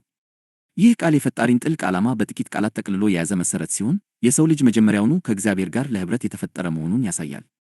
ቀጥሎም ነቢዩ ኢሳይያስ በመንፈስ ቅዱስ ተመርቶ በትንቢተ ኢሳይያስ ምዕራፍ 9 ቁጥር 6 ላይ ሕፃን ተወልዶናልና ወንድ ልጅም ተሰጥቶናልና አለቅነትም በጫንቃው ላይ ይሆናል በማለት የተናገረው ትንቢት ሌላኛው የመለኮታዊ ዕቅድ ምሰሶ ነው። ክርስቶስ ወደ ዓለም በመጣ ጊዜም መላእክት ለእረኞቹ በየሉቃስ ወንጌል ምዕራፍ 2 ቁጥር 11 ላይ ዛሬ በዳዊት ከተማ መድኃኒት እርሱም ክርስቶስ ጌታ የሆነ ተወልዶላችኋልና በማለት የምሥራቹን አውጀዋል። በዮርዳኖስ ወንዝ ላይ ደግሞ በየማቴዎስ ወንጌል ምዕራፍ 3 ቁጥር 17 ላይ እነሆም በእርሱ ደስ የሚለኝ የምወደው ልጄ ይህ ነው የሚል ድምፅ ከሰማያት መጣ የሚል ሰማያዊ አዋጅ ተሰማ። ጌታችን ኢየሱስ ክርስቶስ በመስቀል ላይ ሆኖ በዮሐንስ ወንጌል ምዕራፍ 19 ቁጥር 30 ላይ ተፈጸመ በማለት የቤዛነት ሥራውን ሲያበቃ፣ በመቃብሩ አጠገብ የነበረው መልእክተኛ ደግሞ በየማቴዎስ ወንጌል ምዕራፍ 28 ቁጥር 6 ላይ እንደተናገረ ተነስቷልና በዚህ የለም በሚል ድንቅ ቃል የድል ዜናውን አብስሯል። እነዚህ ሁሉ አዋጆች የሚያመለክቱት በትንቢተ ዳንኤል ምዕራፍ 9 ቁጥር 24 ላይ የተጠቀሰውን ዓመፃን ለመጨረስ ለኃጢአትም ማስተስሪያ ዕርቅ ለማድረግ 70 ሳምንታት ተቀጥረዋል የሚለውን መለኮታዊ የጊዜ ቀጠሮ ፍጻሜን ነው። 2. የክርስቶስ ባለጠግነትና የቤዛነት ጥልቀት። ስለማይመረመረው የክርስቶስ ባለጠግነትና ስለማይነገረው የቤዛነት ክብር ስፍር ቁጥር የሌላቸው መጻሕፍት ተጽፈዋል፣ ስብከቶች ተሰብከዋል። ሆኖም ግን ማንም ሰው የእነዚህን አስደናቂ እውነታዎች ጥልቀት እስከ ጫፉ ሊደርስበት ገና አልቻለም። ሐዋርያው ጳውሎስ በወደ ኤፌሶን ሰዎች ምዕራፍ 3 ቁጥር 8 ላይ ለማይመረመር ለክርስቶስ ባለጠግነት እንደሚለው ይህ ፍቅር ከሰው ልጅ ዕውቀት በላይ ነው። በተለይም በወደ ቆላስይስ ሰዎች ምዕራፍ 1 ቁጥር 16 እስከ 17 ላይ እንደተገለጠው በሰማይና በምድር ያሉ የሚታዩና የማይታዩ ዙፋናት ቢሆኑ ወይም ጌትነት ወይም አለቅነት ወይም ሥልጣናት ሁሉ በእርሱ ተፈጥረዋልና ሁሉ በእርሱና ለእርሱ ተፈጥረዋል። እርሱም ከሁሉ በፊት ነው፣ ሁሉም በእርሱ ተያይዞ ቆመዋል። ቀጥሎም በቁጥር 20 ላይ እግዚአብሔር በመስቀሉ ደም ሰላም አድርጎ በሰማይ ወይም በምድር ያሉትን ሁሉ በእርሱ በኩል ከራሱ ጋር እንዲያስታርቅ ፈቅዷል በማለት ታላቁን የእርቅ አዋጅ አውካል። 3. የእርቅ ትርጉም በብሉይና በአዲስ ኪዳን። በብሉይ ኪዳን ማስታረቅ የሚለው ቃል ትርጉሙ መሸፈን ወይም ማስተስሪያ ማድረግ አቶንመንት ማለት ነበር። በመሠዊያው ላይ የሚቀርቡት መሥዋዕቶች የሕዝቡን ኃጢአት በመሸፈን በእግዚአብሔርና በሰው መካከል የተወሰነ ሰላም ይፈጥሩ ነበር። ሆኖም በወደ ዕብራውያን ሰዎች ምዕራፍ 10 ቁጥር 3 ላይ እንደተጻፈው ነገር ግን በእነዚያ መሥዋዕቶች በየዓመቱ የኃጢአት መታሰቢያ አለ። ይህ የሚያሳየው መሸፈን ብቻውን በቂ እንዳልነበረ ነው። እኛ የሚያስፈልገን ኃጢአታችን ዳግመኛ እንዳይታወስ ሙሉ በሙሉ መወገዱን ነው። ለዚህ ነው በወደ ዕብራውያን ሰዎች ምዕራፍ 9 ቁጥር 26 ላይ አሁን ግን በዓለም ፍጻሜ ራሱን በመሥዋዕት ኃጢአትን ሊያስወግድ አንድ ጊዜ ተገልጧል የሚለው የምሥራች የተነገረን። በክርስቶስ ውስጥ ኃጢአት ስለሚወገድ በሁለተኛ ወደ ቆሮንቶስ ሰዎች ምዕራፍ 5 ቁጥር 17 መሠረት ማንም በክርስቶስ ቢሆን አዲስ ፍጥረት ነው፣ አሮጌው ነገር አልፈዋል፣ እነሆ ሁሉም አዲስ ሆኗል ተብሎ እንደተጻፈ ዳግመኛ የኃጢአት መታሰቢያ የለም። 4. መለኮታዊው የሂሳብ አያያዝ ዲቫይን ቡክኪፒንግ። ማስታረቅ ሪኮንሳይል የሚለው ቃል ትርጉሙ ማዋሃድ ወይም ሂሳብን ወጥ ማድረግ ማለት ነው። በአዲስ ኪዳን ውስጥ ለዚህ ቃል መሠረት የሆነው የግሪክ ቃል አላሶ መለወጥ ሲሆን ከዚህም ካታላሶ የሚለው ቃል ወጥቷል። በባንክ ሂሳብ መግለጫና በራስዎ የሂሳብ ደብተር ቼክቡክ መካከል ልዩነት ቢኖር ሂሳቡን ታስታርቃላችሁ፣ ሪኮንሳይል ታደርጋላችሁ። በተመሳሳይ ሁኔታ በመለኮታዊ የሂሳብ አያያዝ ዲቫይን ቡክኪፒንግ ውስጥ በሰው ልጅ የሕይወት መዝገብና በእግዚአብሔር የቅድስና መለኪያ መካከል ትልቅ መዛባት ነበር። እግዚአብሔር ይህንን አለመመጣጠን ያመጡትን ኃጢአቶች በማረም የሰውን ሂሳብ ከመለኮታዊው መለኪያ ጋር ለማስማማት ያደረገው ተግባር በኢየሱስ ክርስቶስ ሞትና ትንሣኤ ተከናውኗል። 5. እግዚአብሔር አይለወጥም፣ ሰው ግን መታረቅ ያስፈልገዋል። እግዚአብሔር መቼም ቢሆን አይለወጥም። በትንቢተ ሚልክያስ ምዕራፍ 3 ቁጥር 6 ላይ እኔ እግዚአብሔር አልለወጥምና ይላል። በእርሱ በኩል ምንም አይነት መራራቅ ስላልነበረ እርሱን ከእኛ ጋር የማስታረቅ አስፈላጊነት አልነበረም። ይልቁንም የጠፋውና መታረቅ የሚያስፈልገው ሰው ነው። ለዚህም ነው በሁለተኛ ወደ ቆሮንቶስ ሰዎች ምዕራፍ 5 ቁጥር 18 እስከ 19 ላይ ሁሉ ከእግዚአብሔር ነው፣ እርሱ በክርስቶስ ከራሱ ጋር ያስታርቀን። እግዚአብሔር በክርስቶስ ሆኖ ዓለሙን ከራሱ ጋር ያስታርቅ ነበርና የሚለው። እግዚአብሔር በታላቅ ምሕረቱ እኛን ወደ ራሱ የመለሰን እርሱ ራሱ ነው። 6. የሰላም መንገድና እጅ መስጠት። በእያንዳንዱ ነፍስና በእግዚአብሔር መካከል የነበረው ጦርነት እንዲያበቃ ሰው ጦርነቱ መኖሩን ማመን አለበት። በሰው ልጅ ኢጎ ራሱን የመፈለግ ዝንባሌ ምክንያት ከእግዚአብሔር ጋር ጥል አለ። በወደ ሮሜ ሰዎች ምዕራፍ 8 ቁጥር 7 ላይ እንደተገለጠው ስለ ሥጋ ማሰብ በእግዚአብሔር ዘንድ ጥል ነውና ለእግዚአብሔር ሕግ አይገዛምና መገዛትም ተስኖታል። በሰውና በእግዚአብሔር መካከል ሰላም ሊኖር የሚችለው ውሉ በእግዚአብሔር ራሱ ሲወሰን ብቻ ነው። እግዚአብሔር በአጽናፈ ዓለም ውስጥ ብቸኛው ትክክለኛ መንገድ በመሆኑ ሰው ለፈጣሪው እጁን መስጠት ይኖርበታል። በወደ ፊልጵስዩስ ሰዎች ምዕራፍ 2 ቁጥር 10 እስከ 11 ላይ እንደተጻፈው ፍጥረት ሁሉ በኢየሱስ ስም መንበርከክ አለበት። ፈቃዳቸውን ለፈጣሪ የማያስገዙ ሰዎች ግን ከእርቅ ይልቅ ወደ አስፈሪው የፍርድ መንገድ ይሄዳሉ። 7. እግዚአብሔር አስቀድሞ ያደረገው ሰላም። ብዙ ሰዎች አቋማቸውና ሁኔታቸው ምንም አይነት መከላከያ የሌለው ቢሆንም ውሉን የመወሰን መብት ያላቸው ይመስል ከእግዚአብሔር ጋር ሰላሜን መፍጠር አለብኝ ሲሉ ይሰማሉ። ይህ ሐረግ በሰዎች መካከል ያለን ልዩነት ለመፍታት ለረጅም ጊዜ ጥቅም ላይ የዋለ ቢሆንም ከእግዚአብሔር ጋር ስላለን ግንኙነት ሲነገር ግን ስህተትና ትርጉም የለሽ ነው። እግዚአብሔር ያዘጋጀልህን እውነተኛ ደስታ ማግኘት ከፈለግህ ሰላም ፈጣሪው አንተ እንደሆንክ የሚያስበውን ሐሳብ ከአእምሮህ ማውጣት አለብህ። እግዚአብሔር አስቀድሞ ሰላሙን እንደፈጠረና አንተ ዝም ብለህ መቀበል እንዳለብህ መገንዘብ ይኖርብሃል። በወደ ቆላስይስ ሰዎች ምዕራፍ 1 ቁጥር 19 እስከ 20 ላይ ስለ ጌታ ኢየሱስ ክርስቶስ እንዲህ እናነባለን፣ ሙላት ሁሉ በእርሱ እንዲኖር አብ ፈቅዶአልና በመስቀሉ ደም ሰላም አድርጎ በሰማይ ወይም በምድር ያሉትን ሁሉ በእርሱ በኩል ከራሱ ጋር እንዲያስታርቅ ፈቅዶአልና። እዚህ ላይ ሰላም አድርጎ የሚለው የግስ ጊዜ እጅግ አስፈላጊ ነው፣ ምክንያቱም እግዚአብሔር ሰላሙን አስቀድሞ ፈጽሞታል። ከእግዚአብሔር ጋር ሰላም ስለመፍጠር የሚያወራ ሰው እግዚአብሔር በመስቀል ላይ የፈጸመውን ታላቅ ሥራ ይክዳል። እግዚአብሔር ለዚህ ሰላም ደንቦቹን በልጁ ሞት አጽንቷል። ይህም ሰላም ሊገኝ የሚችለው በሰው መንገድ፣ በሰው ፈቃድና በሰው አመለካከት ሞት ብቻ እንደሆነ አውቃል። 8. አዲስ ፍጥረትና ሙሉ በሙሉ እጅ መስጠት። እግዚአብሔር በሰው ላይ ታላቅ ሥራን ይሠራል። ሰውን በመስቀል ላይ በክርስቶስ ውስጥ ያኖረዋል። የሰውን ማንነትና ሥራ ሁሉ ይሰቅላል። ከዚያም ከሞት አውጥቶ በክርስቶስ ኢየሱስ ወደ አዲስ ፍጥረት ትንሣኤ ያመጣዋል። አሁን ደግሞ አንተ ሙሉ በሙሉ እጅ በመስጠትና ያለ ምንም ቅድመ ሁኔታ በመገዛት ብትመጣ እግዚአብሔር ለአንተ ሰላም ብቻ መሆኑን ታገኘዋለህ። ለፈቃዱ ለሚገዙት ሁሉ እግዚአብሔር የሚፈጽመውን የዓላማ ሙላት ፉልነስ ኦፍ ፐርፐዝ ማግኘት የምትችለው ያኔ ነው። በእግዚአብሔር ተስፋዎች ላይ ራሱን የሚጥል ሰው እግዚአብሔር አስቀድሞ ሰላም እንዳደረገና ያችንም ነፍስ በጸጋና በቸርነት ለመቀበል ዝግጁ የሆነ አፍቃሪ መድኃኒት መሆኑን ይረዳል። 9 የመስቀሉ እውነተኛ ትርጉም ከሐሰተኛ ክስ አንጻር እግዚአብሔር የገዛ ልጁን የራሱን ቁጣ ለማብረድ እንደ ማስተስሪያ ፕሮፒሺዬሽን መስጠት ነበረበት ብሎ ማሰብ ለመድኃኒታችን አምላክ የሚዘገንን ስድብ ነው። ምንም እንኳ ብዙ ሰባኪዎች እግዚአብሔርን በኃጢአተኞች ላይ ራሱን የሳተ ቁጣ እንዳለውና ይህ ቁጣው ሊበረድ የሚችለው የልጁን አስከፊ ሞት በማየት ብቻ እንደሆነ አድርገው ቢስሉትም ይህ ግን ይቅርታ የማይደ እግዚአብሔርን በደም መለመንና መረጋጋት ያለበት የቁጣ አምላክ አድርገው የሚስሉ ስብከቶችና መዝሙሮች ሁሉ አርማዊ ናቸው። እግዚአብሔር በመስቀል ላይ የገለጸው ቁጣውን ሳይሆን ለሰው ልጆች ያለውን ጥልቅ ፍቅር ነው። መስቀሉ እግዚአብሔር ለሰው ያለውን አመለካከት ለመለወጥ የቀረበ ሳይሆን ሰው ወደ እግዚአብሔር የሚመለስበትን መንገድ ለመክፈት የተደረገ መለኮታዊ ተግባር ነው። 10 የብሉይ ኪዳን መሥዋዕቶችና የመለኮታዊ ጸጋ መገለጫ የብሉይ ኪዳን መሥዋዕቶች በዕርቅ ውስጥ ለእኛ ያለውን የእግዚአብሔርን ፍቅር የሚያሳዩ ውብ መገለጫዎች ናቸው። መሥዋዕት እግዚአብሔርን ቸር ለማድረግ የታሰበ አልነበረም፣ ይልቁንም እርሱ ራሱ አስቀድሞ ያረጋገጠውን ጸጋ ዕውቅና ለመስጠት የሚቀርብ ነበር። በኦሪት ዘሌዋውያን ምዕራፍ 17 ቁጥር 11 ላይ እግዚአብሔር እንዲህ ይላል፣ የሥጋ ሕይወት በደሙ ውስጥ ነውና እኔም ለነፍሶቻችሁ ማስተስሪያ ዕርቅ እንዲሆን በመሠዊያው ላይ ሰጠማችሁ። ይህ ጥቅስ እጅግ አስደናቂ እውነታን ይገልጣል። መሥዋዕቱን የሰጠው ራሱ እግዚአብሔር ነው። እግዚአብሔር መሥዋዕቱን የሰጠው ለሰው ያለውን አመለካከት ለመለወጥ ሳይሆን ስለ ሰው የሆነን ነገር ለመለወጥ ነው። የመሥዋዕቱ ደም እግዚአብሔርን ቸር ለማድረግ አልረዳም፣ ምክንያቱም በደል የተፈጸመበት እርሱ ራሱ የዕርቁን መንገድ አዘጋጅቷልና። መሥዋዕቱን የሰጠው ራሱ የእግዚአብሔር ቸርና አፍቃሪ ባሕሪ ነው። ስለዚህ እግዚአብሔር አስቀድሞ ሰላም አድርጓል። አንተም ይህንን ሰላም በምስጋና መቀበልና ለፍቅሩ እጅ መስጠት ብቻ ነው የሚጠበቅብህ። 11 የመስቀሉ ቅድስናና የፍቅር መፍሰስ በመስቀል ላይ የእግዚአብሔር ቅድስናና ፍቅር ከመቼውም ጊዜ በላይ በሙላት ተገልጠዋል። የመጀመሪያው የጴጥሮስ መልእክት ምዕራፍ 3 ቁጥር 18 ላይ እንደተጻፈው ኢየሱስ እኛን ወደ እግዚአብሔር ሊያቀርበን ጻድቅ ሆኖ ስለ ዓመፀኞች አንድ ጊዜ በኃጢአት ምክንያት መከራን ተቀብሏልና። ጻድቅ የሆነው ጌታ ስለ እኛ ዓመፀኞች መሞቱ የቅድስናው ትልቁ ማረጋገጫ ነው።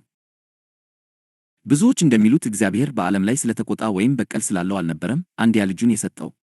ይልቁንም በዮሐንስ ምዕራፍ 3 ቁጥር 16 ላይ እንደተገለጠው በእርሱ የሚያምን ሁሉ የዘላለም ሕይወት እንዲኖረው እንጂ እንዳይጠፋ እግዚአብሔር አንድያ ልጁን እስኪሰጥ ድረስ ዓለሙን እንዲሁ ወዷልና። እግዚአብሔር ዓለሙን እንዲሁ ስለወደደ ሰጠ። ይህ ፍቅር ከፍትሕ አጣብቂኝ የወጣ ሳይሆን ከባሕሪው የፈለቀ ዘላለማዊ ጸጋ ነው። 12 መለኮታዊው መሥዋዕት እግዚአብሔር ራሱን አዘጋጅ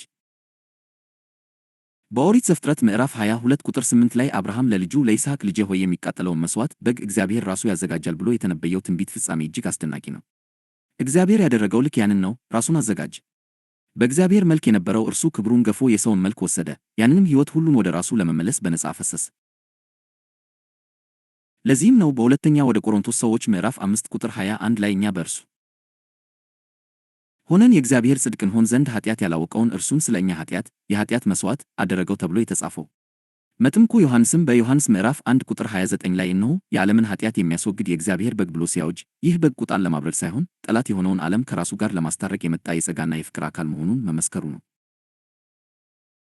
13 የዕርቅ አገልግሎት ዓለም አቀፋዊ ጥሪ እግዚአብሔር በክርስቶስ በኩል የፈጸመው ዕርቅ ለማንም ፍጥረት የተገደበ አይደለም። በወደ ቆላስይስ ሰዎች ምዕራፍ 1 ቁጥር 20 ላይ እንደተገለጠው በሰማይና በምድር ያሉትን ሁሉ ከራሱ ጋር አስታርቋል። ማንም ሰው ራሱን ከዚህ ጸጋ ማግለል አይችልም፣ ምክንያቱም እያንዳንዱ ሰውና እያንዳንዱ የምድር ኢንች የክርስቶስ ነው። እርሱ በመጀመሪያ በፍጥረት መብት፣ በሁለተኛም በቤዛነት በመስቀል ሞቱ መብት የሁሉ ባለቤት ነው። ለዚህም ነው በሁለተኛ ወደ ቆሮንቶስ ሰዎች ምዕራፍ 5 ቁጥር 18 እስከ 20 ላይ እንዲህ የሚለው ሁሉ ከእግዚአብሔር ነው፣ እርሱ በክርስቶስ ከራሱ ጋር ያስታርቀን የዕርቅንም አገልግሎት የሰጠን ነው። እንግዲህ እግዚአብሔር በእኛ እንደሚማልድ ስለ ክርስቶስ መሰክተኞች ነን። ከእግዚአብሔር ጋር ታረቁ ብለን ስለ ክርስቶስ እንለምናችኋለን። እግዚአብሔር ራሱ በምሕረቱ እየለመነን እንደሆነ ልብ በሉ። 14 ሁሉ ነገር የተፈጠረበትና የታረቀበት በእርሱ ውስጥ ኢንሂም በወደ ቆላስይስ ሰዎች ምዕራፍ 1 ቁጥር 16 ላይ ይበልጥ ቃል በቃል የሆነው የኤንፋቲክ ዲያግሎት ትርጉም ሁሉ ነገር በእርሱ ውስጥ ኢንሂም ተፈጠረ ይላል። እግዚአብሔር ሁሉንም ነገር በልጁ ውስጥ ፈጥሯል። 1. በሰማያት ያሉ ነገሮች ሁሉ። ገዢ አካላትና ሰማያዊ ሥርዓቶች።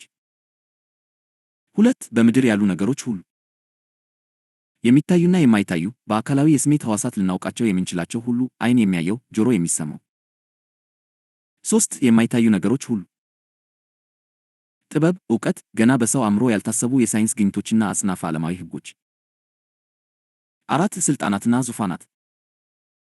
መላእክት፣ አለቅነትና ኃይላት ሁሉ በእርሱ ተፈጥረዋል። እጅግ የሚያስደንቀው ደግሞ እነዚህ ሁሉ ነገሮች በመስቀሉ ደም ከእግዚአብሔር ጋር መታረቃቸው ነው። ይህም በሰማያዊ ስፍራ ያሉ አለቅነትና ሥልጣናት እንኳ በእግዚአብሔር ልጅ ደም መታረቅ እንደሚያስፈልጋቸው ያሳያል።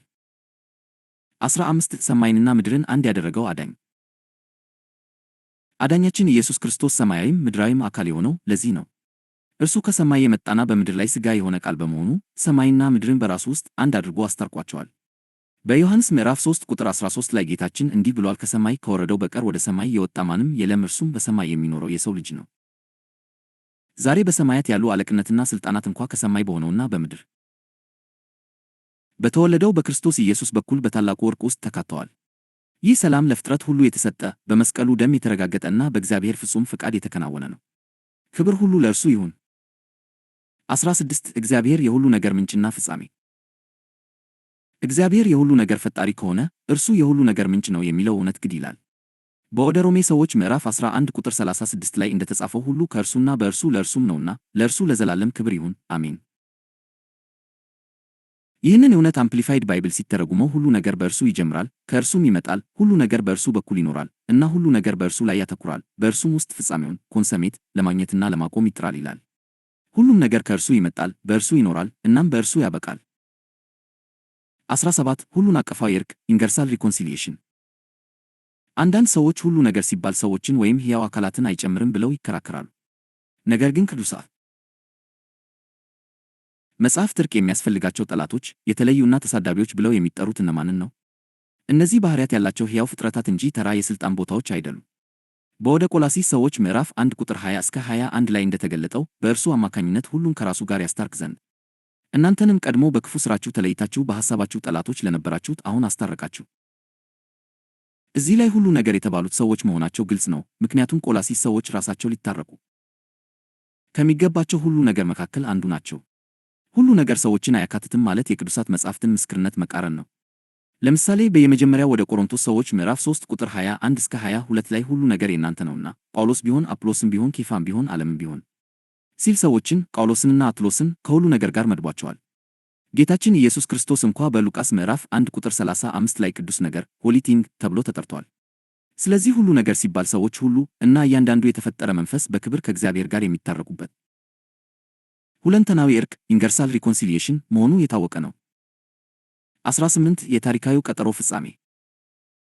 ይህ ታላቅ መለኮታዊ ዝግጅት በጌታችን ኢየሱስ ክርስቶስ በቀራንዮ መስቀል ላይ በ31 ዓመተ ምህረት የጸደይ ወቅት ተፈጽሟል። ይህ ፍጻሜ ደግሞ ነቢዩ ዳንኤል ከመፈጸሙ ከ486 ዓመታት በፊት ትንቢት በተናገረው መሠረት በሰባኛው ሳምንት እኩሌታ ላይ በትክክል የተከናወነ ነው። በትንቢተ ዳንኤል ምዕራፍ 9 ቁጥር 24 ላይ የተነገረው ዓመፃን የመጨረስና የዘላለምን ጽድቅ የማምጣት ዕቅድ በመስቀሉ ሥራ ታትሟል።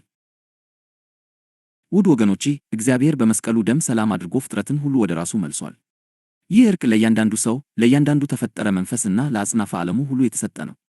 እግዚአብሔር ከእኛ ጋር ሰላም ለመፍጠር መሥዋዕት አልፈለገም፣ ይልቁንም እርሱ ራሱ መሥዋዕት ሆኖ ሰላምን አወረደ።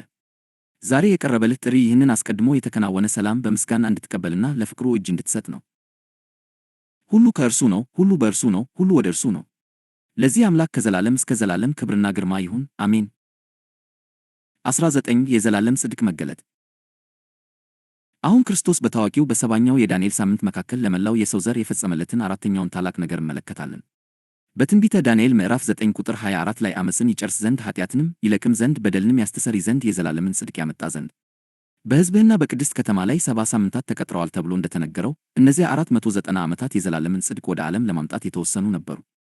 ለረጅም ጊዜ ሲጠበቅ የነበረው መሲህ ይህንን ለመፈጸም በሰባኛው ሳምንት መጣ። ሐዋርያው ጳውሎስ ይህንን ጽድቅ ሲያገኝ የነበረውን ስሜት በወደ ፊልጵስዩስ ሰዎች ምዕራፍ 3 ከቁጥር 7 እስከ 9 ላይ እንዲህ ገልጾታል። ነገር ግን ለእኔ ረብ የነበረውን ሁሉ ስለ ክርስቶስ እንደ ጉዳት ቆጥረዋለሁ። በክርስቶስም በማመን የሚገኘውን ጽድቅ ማለት በእምነት ከእግዚአብሔር የሚገኘውን ጽድቅ እንጂ ከሕግ የሚሆን የራሴን ጽድቅ ሳይኖረኝ በእርሱ እገኝ ዘንድ ሁሉን እንደ ድፍ እቆጥራለሁ። ይህ ጽድቅ የሰው ጥረት ውጤት ሳይሆን እግዚአብሔር በልጁ በኩል የሰጠን የጸጋ ስጦታ ነው። 20 ያለ ሕግ የሚገኘው የእግዚአብሔር ጽድቅ። በወደ ሮሜ ሰዎች ምዕራፍ 3 ከቁጥር 20 እስከ 22 እና 26 ላይ እንደተገለጠው የሕግን ሥራ በመሥራት በእግዚአብሔር ፊት የሚጸድቅ ሥጋ የለም። ይልቁንም አሁን ያለ ሕግ የሚገኘው የእግዚአብሔር ጽድቅ ተገልጧል። እርሱም ለሚያምኑ ሁሉ የሆነ በኢየሱስ ክርስቶስ በማመን የሚገኝ ጽድቅ ነው። እግዚአብሔር ራሱ ጻድቅ እንዲሆንና በኢየሱስ የሚያምነውን እንዲያጸድቅ አሁን በዚህ ዘመን ጽድቁን አሳይቷል። ይህ ጽድቅ እንዴት እንደተገኘ በወደ ሮሜ ሰዎች ምዕራፍ 5 ቁጥር 19 ላይ በአንዱ ሰው አለመታዘዝ ብዙዎች ኃጢአተኞች እንደሆኑ እንዲሁ ደግሞ በአንዱ መታዘዝ ብዙዎች ጻድቃን ይሆናሉ በማለት ያብራራል። እንዲሁም በወደ ሮሜ ሰዎች ምዕራፍ 8 ከቁጥር 3 እስከ 4 ላይ እንደተገለጠው ከሥጋ የተነሳ ስለደከመ ለሕግ ያልተቻለውን እግዚአብሔር የገዛ ልጁን በመላክ በሥጋ ኃጢአትን ፈርዶበታል። ይህን ያደረገው እንደ መንፈስ ፍቃድ በመመላለስ በእኛ የሕግ ጽድቅ ይፈጸም ዘንድ ነው። 21 ክርስቶስ የሕግ ፍጻሜ ነው። የእግዚአብሔርን ጽድቅ ሳያውቁ የራሳቸውን ጽድቅ ሊያቆሙ የሚፈልጉ ለእግዚአብሔር ጽድቅ ሊገዙ አይችሉም። በወደ ሮሜ ሰዎች ምዕራፍ 10 ከቁጥር 1 እስከ 4 እና 10 ላይ የሚያምኑ ሁሉ ይጸድቁ ዘንድ ክርስቶስ የሕግ ፍጻሜ ነው። ሰው በልቡ አምኖ ይጸድቃልና በአፉም መስክሮ ይድናልና ይላል። ጽድቅ ከእግዚአብሔር ዘንድ ጥበብና ቅድስና ቤዛነትም ሆኖ የተሰጠን በክርስቶስ ኢየሱስ በኩል ነው። ለዚህ ነው በየመጀመሪያው ወደ ቆሮንቶስ ሰዎች ምዕራፍ 1 ከቁጥር 30 እስከ 31 ላይ የሚመካ በጌታ ይመካ ተብሎ የተጻፈው። ይህ የጽድቅ አገልግሎት ከሞት አገልግሎት እጅግ ይበልጣል። በሁለተኛ ወደ ቆሮንቶስ ሰዎች ምዕራፍ 3 ቁጥር 6 እና 9 ላይ እንደተገለጠው ፊደል ይገድላል፣ መንፈስ ግን ሕይወትን ይሰጣል። እግዚአብሔር ለአዲስ ኪዳን አገልጋዮች እንሆን ዘንድ ያበቃን በዚህ በጽድቅ አገልግሎት በኩል ነው። 22 አዲሱ ዘመንና የመንግሥቱ ጅምር። ኢየሱስ ወደ ምድር የመጣው አብ በወሰነው ትክክለኛ ሰዓት በዘመናት መለወጫ ወቅት ነው። እነዚያ 490 ዓመታት 70 ሳምንታት የተሾሙት ምድራዊውንና አሮጌውን ሥርዓት ወደ ፍጻሜ ለማምጣት ነበር። በመሲሁ በኩል አዲስ ኪዳን፣ አዲስ ዘመን፣ በእጅ ያልተሠራ አዲስ ቤተ መቅደስ እና የንጉሣዊ የእግዚአብሔር ልጆች አዲስ ክህነት ተመሠረተ። አዲሲቱ ኢየሩሳሌም ቅድስት፣ መንፈሳዊትና ሰማያዊት ናት። ምድራዊው ቤተ መቅደስ አልፏል፣ ድንጋይም በድንጋይ ላይ አልቀረም። እናንተ የእግዚአብሔር ቤተ መቅደስ ናችሁ ተብሏልና የእግዚአብሔር ማደሪያው ዛሬ በሕያው ድንጋዮች የተገነባው ቅዱስ ሕዝቡ ነው። ክርስቶስ በሰባኛው ሳምንት መካከል ተገልጦ የድሮውን ሥርዓት በዘላለማዊ ፍጻሜ ደምድሞታል። 23 የእግዚአብሔር መንግሥት በውስጣችሁ ናት። የእግዚአብሔር መንግሥት ጅምር በኢየሱስ ስብከት ተበስሯል። በየማርቆስ ወንጌል ምዕራፍ 1 ከቁጥር 14 እስከ 15 ላይ ዘመኑ ተፈጸመ፣ የእግዚአብሔርም መንግሥት ቀርባለች፣ ንስሐ ግቡ፣ በወንጌልም እመኑ በማለት ጌታ አውካል። ይህች መንግሥት በየሉቃስ ወንጌል ምዕራፍ 17 ከቁጥር 20 እስከ 21 ላይ እንደተገለጠው በመጠባበቅ የምትመጣ ሳትሆን በመካከላችሁ በውስጣችሁ ናት። በወደ ሮሜ ሰዎች ምዕራፍ 14 ቁጥር 17 መሠረት የእግዚአብሔር መንግሥት ጽድቅና ሰላም በመንፈስ ቅዱስም የሆነ ደስታ ናት። ዛሬ ያ የመንግሥቱ ዘር በመንፈስ ቅዱስ አማካኝነት በልባችን ውስጥ ተዘርቷል። ይህ ዘር በየቀኑ በውስጣችን እያደገ የክርስቶስን ጭማሪ እያመጣ ሁሉን ነገር በእግዚአብሔር እስኪዋጥና እርሱም ሁሉ በሁሉ እስኪሆን ድረስ ማደጉን ይቀጥላል። 24 የመንግሥቱ ኃይልና ውስጣዊ ፍሬ። የእግዚአብሔር የራሱ ሕይወት በውስጣችን ያለው የእግዚአብሔር መንግሥት ኃይል ነው። በወደ ሮሜ ሰዎች ምዕራፍ 14 ቁጥር 17 ላይ እንደተገለጠው የእግዚአብሔር መንግሥት ጽድቅና ሰላም በመንፈስ ቅዱስም የሆነ ደስታ ናት እንጂ መብልና መጠጥ አይደለችም። እዚህ ላይ መንግሥቱ ምን እንዳልሆነና ምን እንደሆነ ተገልጿል። የእግዚአብሔር መንግሥት በረከቶችና ጥቅሞች እንደ ከነዓን ምድር ውጫዊ ፍሬዎች ሳይሆኑ በክርስቶስ ኢየሱስ በሰማያዊ ስፍራ የእግዚአብሔር መንፈስ ውስጣዊ ፍሬዎች ናቸው። ሐዋርያው ጳውሎስ በወደ ቆላስይስ ሰዎች ምዕራፍ 1 ቁጥር 13 ላይ እግዚአብሔር ከጨለማ ሥልጣን አዳነን ወደ ፍቅሩም ልጅ መንግሥት አፈለሰን በማለት አስቀድሞ በመንግሥቱ ውስጥ መሆናችንን ያረጋግጣል። ይህ መንግሥት በምድራዊ መብልና መጠጥ ላይ የተመሠረተ ሳይሆን በመንፈሳዊ። 25 የመንግሥቱ አዲስ የወይን ጠጅ። የመንግሥቱ ባሕሪ ኢየሱስ ከተመረጡት ጋር ለመጠጣት የገባው ቃል ያ አዲስ የወይን ጠጅ ነው። በየማቴዎስ ወንጌል ምዕራፍ 26 ቁጥር 29 ላይ ጌታ በአባቴ መንግሥት ከእናንተ ጋር አዲሱን የወይን ጠጅ እስከማጠጣበት እስከዚያ ቀን ድረስ ከዚህ ከወይን ፍሬ ዳግመኛ አልጠጣውም ብሏል። ይህ አዲስ የወይን ጠጅ ከአዲስ የወይን አትክልትና መጥመቂያ የመጣ አዲስ ባሕሪ፣ ጣፋጭነት፣ ጥንካሬና መነቃቃት ያለው የክርስቶስ መለኮታዊ ሕይወት ነው። ዛሬ ጌታ ይህንን መለኮታዊ ሕይወቱን በተመረጡት ላይ እያፈሰሰ ነው። የእውነተኛውም ወይን ፍሬ በመንፈስ ቅዱስ የሆነ ጽድቅ፣ ሰላምና ደስታ ነው። በየሉቃስ ወንጌል ምዕራፍ 12 ቁጥር 32 ላይ እንደተጻፈው አንተ ታናሽ መንጋ መንግሥትን ሊሰጣችሁ የአባታችሁ በጎ ፍቃድ ነውና አትፍሩ። አብ ዛሬ የማይጠፋ ርኩሰት የሌለበትና የማይጠወልግ መንግሥቱን ወደ ሕይወት ተሞክሯችን አምጥቶታል። 26 የጽድቅ የሰላምና የደስታ ቅደም ተከተል።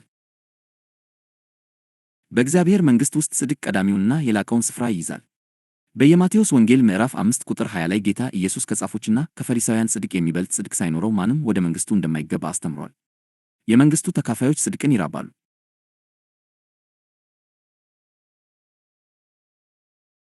ይጠማሉም። የማቴዎስ ወንጌል ምዕራፍ 5 ቁጥር 6 አስቀድመውም የእግዚአብሔርን መንግሥትና ጽድቁን ይፈልጋሉ። የማቴዎስ ወንጌል ምዕራፍ 6 ቁጥር 33 ምክንያቱም በመጽሐፈ ምሳሌ ምዕራፍ 16 ቁጥር 12 ላይ እንደተጠቀሰው ዙፋን በጽድቅ ይጸናል። የመንግሥቱ መዋቅር እንዲህ ነው፤ መጀመሪያ ጽድቅ፣ ከዚያም ሰላም፣ በመጨረሻም ደስታ። ይህ ቅደም ተከተል ሊቀለበስ አይችልም። ጽድቅ ባልተመሠረተበት ሰላም ሊኖር አይችልም። ሰላም በሌለበትም እውነተኛ ደስታ አይገኝም። ከጽድቅና ከሰላም የማይመነጭ ማንኛውም ደስታ ሥጋዊና ሐሰተኛ ነው። የጌታ የኢየሱስ በትር ራሱ በወደ ዕብራውያን ሰዎች ምዕራፍ 1 ቁጥር 8 ላይ እንደተገለጠው የጽድቅ በትር ነው። 27 እግዚአብሔር ሁልጊዜ ትክክል ነው። በትንቢተ ኢሳይያስ ምዕራፍ 45 ቁጥር 19 ላይ እኔ እግዚአብሔር ጽድቅን እናገራለሁ፣ ቅን ነገርንም አውጃለሁ ይላል። ጽድቅ ማለት ሁልጊዜ ትክክል መሆን ነው።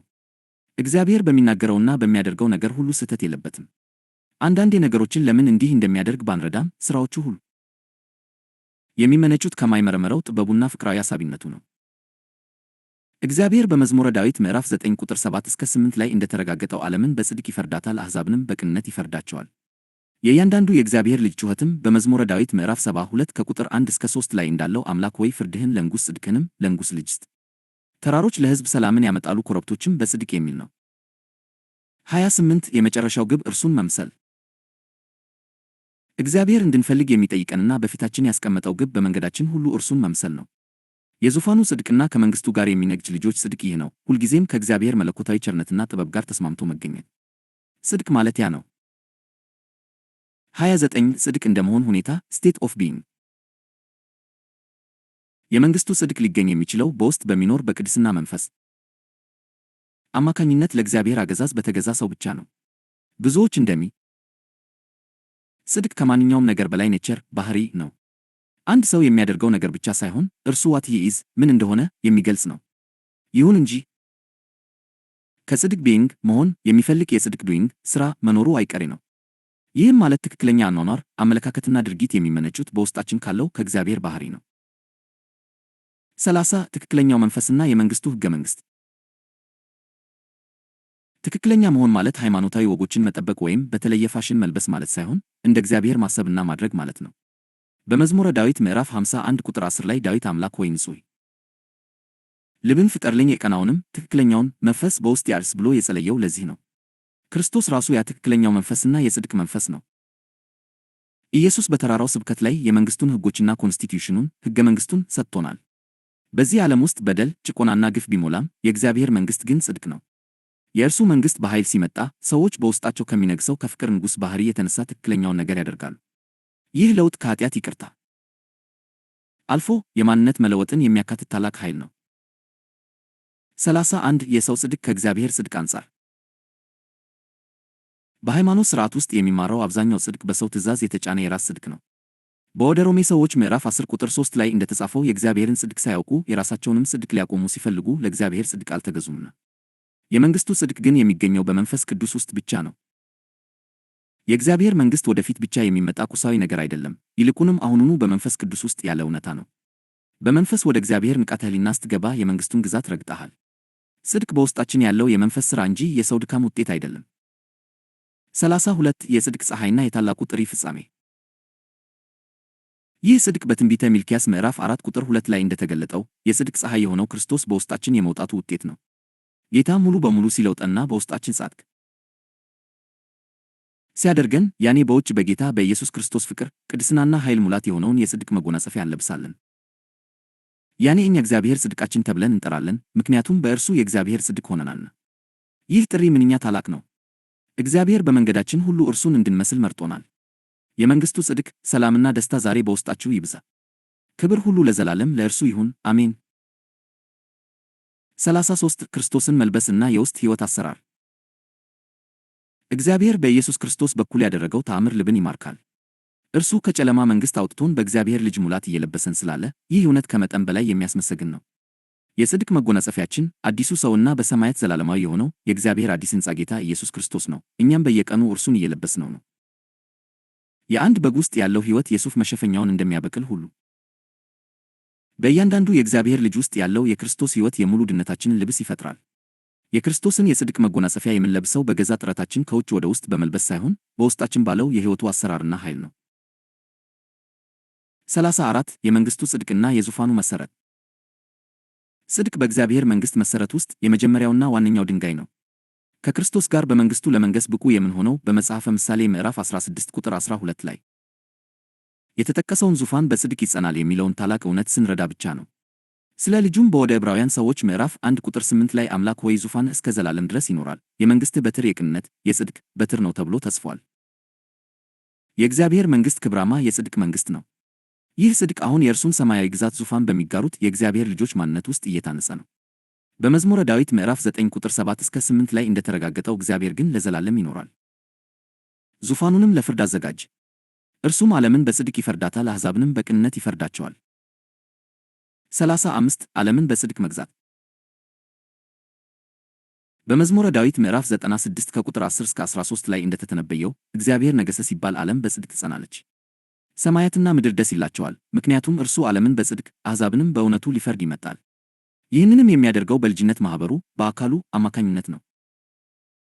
ስለዚህ ብዙ ብልቶች ስላሉት ክቡር ክርስቶስ በትንቢተ ኢሳይያስ ምዕራፍ 11 ከቁጥር 2 እስከ 5 ላይ እንዲህ ተብሏል። የእግዚአብሔር መንፈስ ያርፍበታል፣ ለድሆች በጽድቅ ይፈርዳል፣ ለምድርም የዋሆች በቅንነት ይበይናል። የወገቡ መታጠቂያ ጽድቅ፣ የጎኑም መታጠቂያ ታማኝነት ይሆናል። የመንግሥቱ ጽድቅ የሥነ ምግባር ደንብ ሳይሆን ራሱ ኢየሱስ ክርስቶስ በውስጣችን የሚሠራው ሥራ ነው። 36 የተቆጠረ ጽድቅ imputed righteousness። በመጽሐፍ ቅዱስ ውስጥ ሁለት ዓይነት ጽድቆች አሉ። የመጀመሪያው የተቆጠረ ጽድቅ imputed ነው። በወደ ሮሜ ሰዎች ምዕራፍ 4 ከቁጥር 3 እስከ 24 ላይ እንደተገለጠው አብርሃምም እግዚአብሔርን አመነ፣ ጽድቅም ሆኖ ተቆጠረለት። ተቆጠረለት የሚለው ቃል ስለ እርሱ ብቻ የተጻፈ አይደለም፣ ስለ እኛም ጭምር ነው እንጂ ጌታችንን ኢየሱስን ከሙታን ባስነሳው ለምናምን ለእኛ ይቆጠርልን ዘንድ አለው። ስለዚህ ጌታችንን ከሙታን ባስነሳው በእግዚአብሔር በማመናችን ብቻ ጽድቅ ይቆጠርልናል። ይህ ማለት ኃጢአታችን ይቅር ተብሎ የእግዚአብሔር ጽድቅ ለእኛ ታሰበልን ማለት ነው። ነገር ግን ጽድቅ ስለተቆጠረልን ብቻ ገና በባሕሪ ጻድቅ አልሆንም። እኛ ስለ እርሱ ስንል እንደ ጻድቅ ተቆጠርን እንጂ።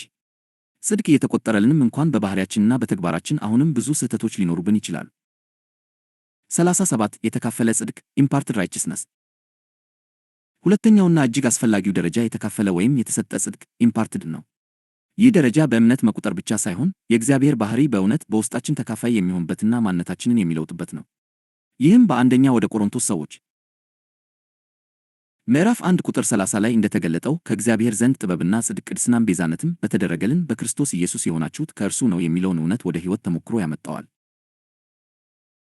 በሁለተኛ ወደ ቆሮንቶስ ሰዎች ምዕራፍ 5 ቁጥር 21 መሠረት እኛ በእርሱ ሆነን የእግዚአብሔር ጽድቅ እንሆን ዘንድ የተባለው በውስጣችን ባለው በክርስቶስ ሕይወት አማካኝነት ጻድቅ ሆነን ስንገኝ ነው። ይህ ጽድቅ ሥራችን ሳይሆን የክርስቶስ ሕይወት በውስጣችን የሚያበቅለው መለኮታዊ ፍሬ ነው። 38 ጻድቅ ተብሎ ከመቆጠር ጽድቅ ሆኖ ወደ መሠራት። እግዚአብሔር የክርስቶስን ጽድቅ በእምነት የቆጠረላቸውን ትንንሽ ልጆቹን ሁሉ ይወዳል። ዛሬ ምንም ዓይነት አኗኗር ቢኖራቸውም እነርሱ የእርሱ ናቸው። ነገር ግን በዚህ ዓመፀኛና ደካማ ሁኔታ ውስጥ ሊተወን አይፈልግም።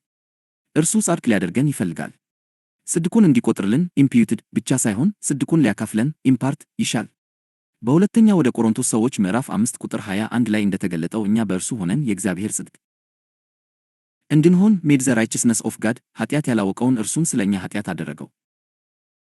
ጻድቅ ተብሎ በመቆጠርና ጽድቅ ሆኖ በመሠራት መካከል የሰማይና የምድር ያህል ልዩነት አለ።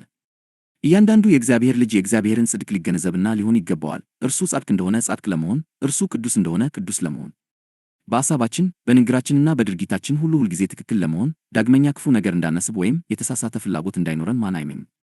ይህ የማይቻል ይመስላል። በፍጹም። 39 የተቆጠረ ጽድቅና የተካፈለ ጽድቅ። ድነት የሚጀምረው በተቆጠረ ጽድቅ imputed righteousness ቢሆንም አብዛኞቹ ክርስቲያኖች እዚያው ይቆማሉ እንጂ የተካፈለ ጽድቅን imparted righteousness በረከት ለማወቅ ወደፊት አይገፉም። press on። 1 የተቆጠረ ጽድቅ በባንክ ሂሳቦ ላይ እንደተቀመጠ ገንዘብ ወይም ሊሆን የሚችል ፖቴንሻል ጽድቅ ነው። በዚህ የኃጢአት ይቅርታንና የእግዚአብሔር ልጅ የመሆንን ክብር እናውቃለን። 2 የተካፈለ ጽድቅ ከሂሳቡ ወጥቶ በእጅዎ ላይ እንደተከፈለ ገንዘብ ወይም እውነተኛ actual ጽድቅ ነው። ወደ ክርስቶስ መልክ መምጣት የሚቻለው በዚህ ውስጣዊ የተካፈለ ጽድቅ ኃይል ብቻ ነው። የተወደደው ወንድማችን ጴጥሮስ ይህን ሂደት በሁለተኛ የጴጥሮስ መልእክት ምዕራፍ 1 ከቁጥር 5 እስከ 11 ላይ ሲያብራራ ትጋትን ሁሉ እያሳያችሁ በእምነታችሁ ላይ በጎነትን ጨምሩ አድቱ ዩፌዝ እንዲህ ወደ ጌታችንና መድኃኒታችን ወደ ኢየሱስ ክርስቶስ የዘላለም መንግሥት መግባት በሙላት ይሰጣችኋልና ይላል። ጴጥሮስ እየነገረ ያለው አንዴ ካመንን በኋላ በጽድቅ ጅማሩ ላይ እንዳለን ነው። የተቆጠረ ጽድቅ ከገሃነም ሊያድነን ይበቃል፣ ነገር ግን ወደ እግዚአብሔር የአገዛዝ ዙፋን ሊያመጣን በቂ አይደለም። እንደ ነፃ ስጦታ የተቆጠረልን ጽድቅ አሁን በሕይወታችን ውስጥ መገለጥ ወይም መፈጸም ፊልፊልድ አለበት። 40 የሕግ ጽድቅ በእኛ ይፈጸም ዘንድ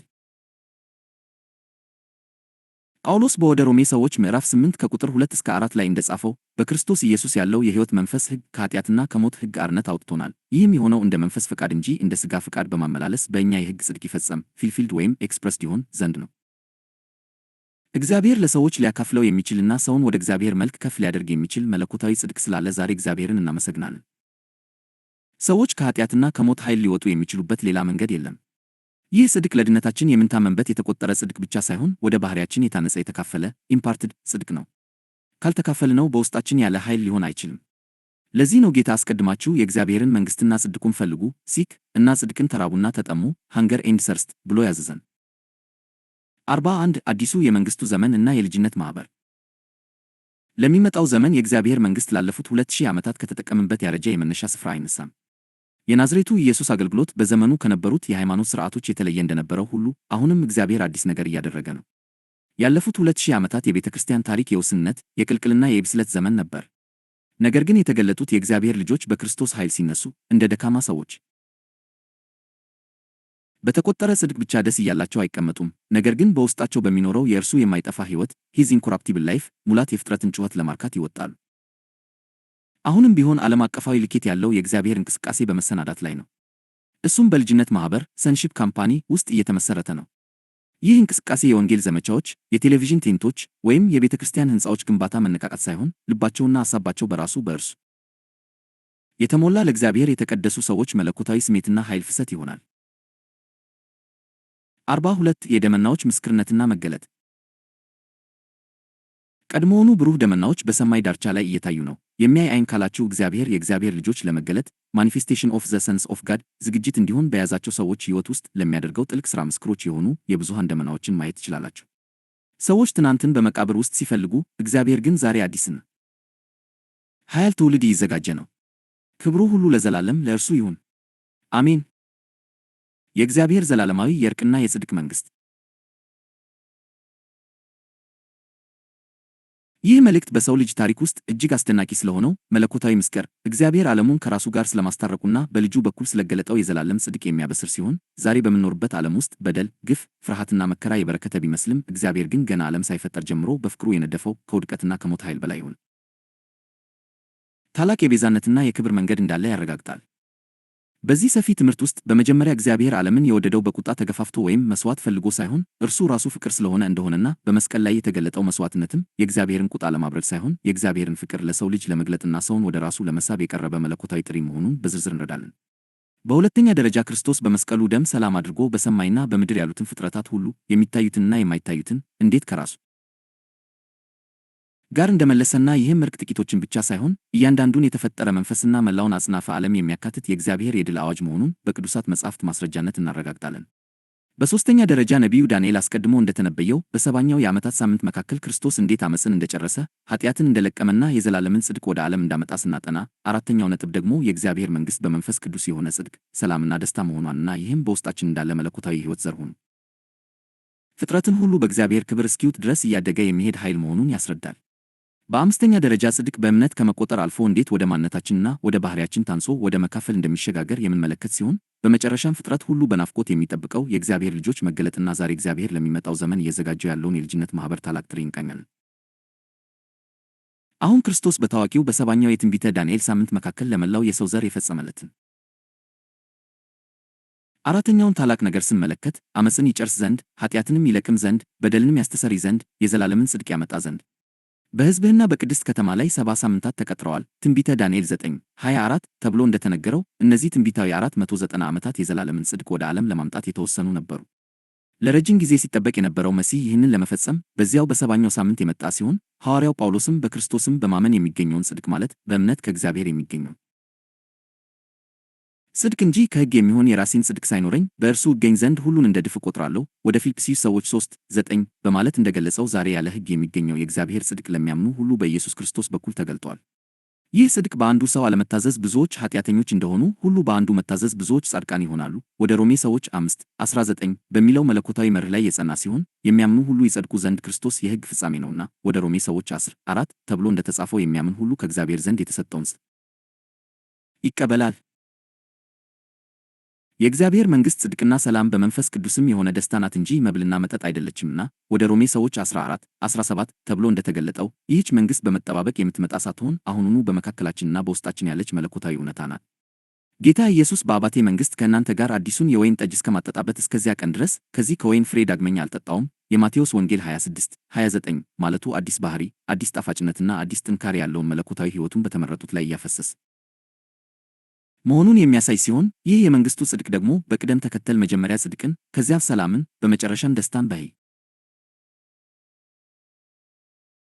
ይህ የመንግሥቱ ጽድቅ ሊገኝ የሚችለው በውስጥ በሚኖር በቅድስና መንፈስ አማካኝነት ለእግዚአብሔር አገዛዝ በተገዛ ሰው ብቻ ሲሆን ጽድቅ ማለት አንድ ሰው የሚያደርገው ሥራ ብቻ ሳይሆን እርሱ ምን እንደሆነ የሚገልጽ የመሆን ሁኔታ ስቴት ኦፍ ቢይንግ ወይም ባሕሪ ኔቸር ነው።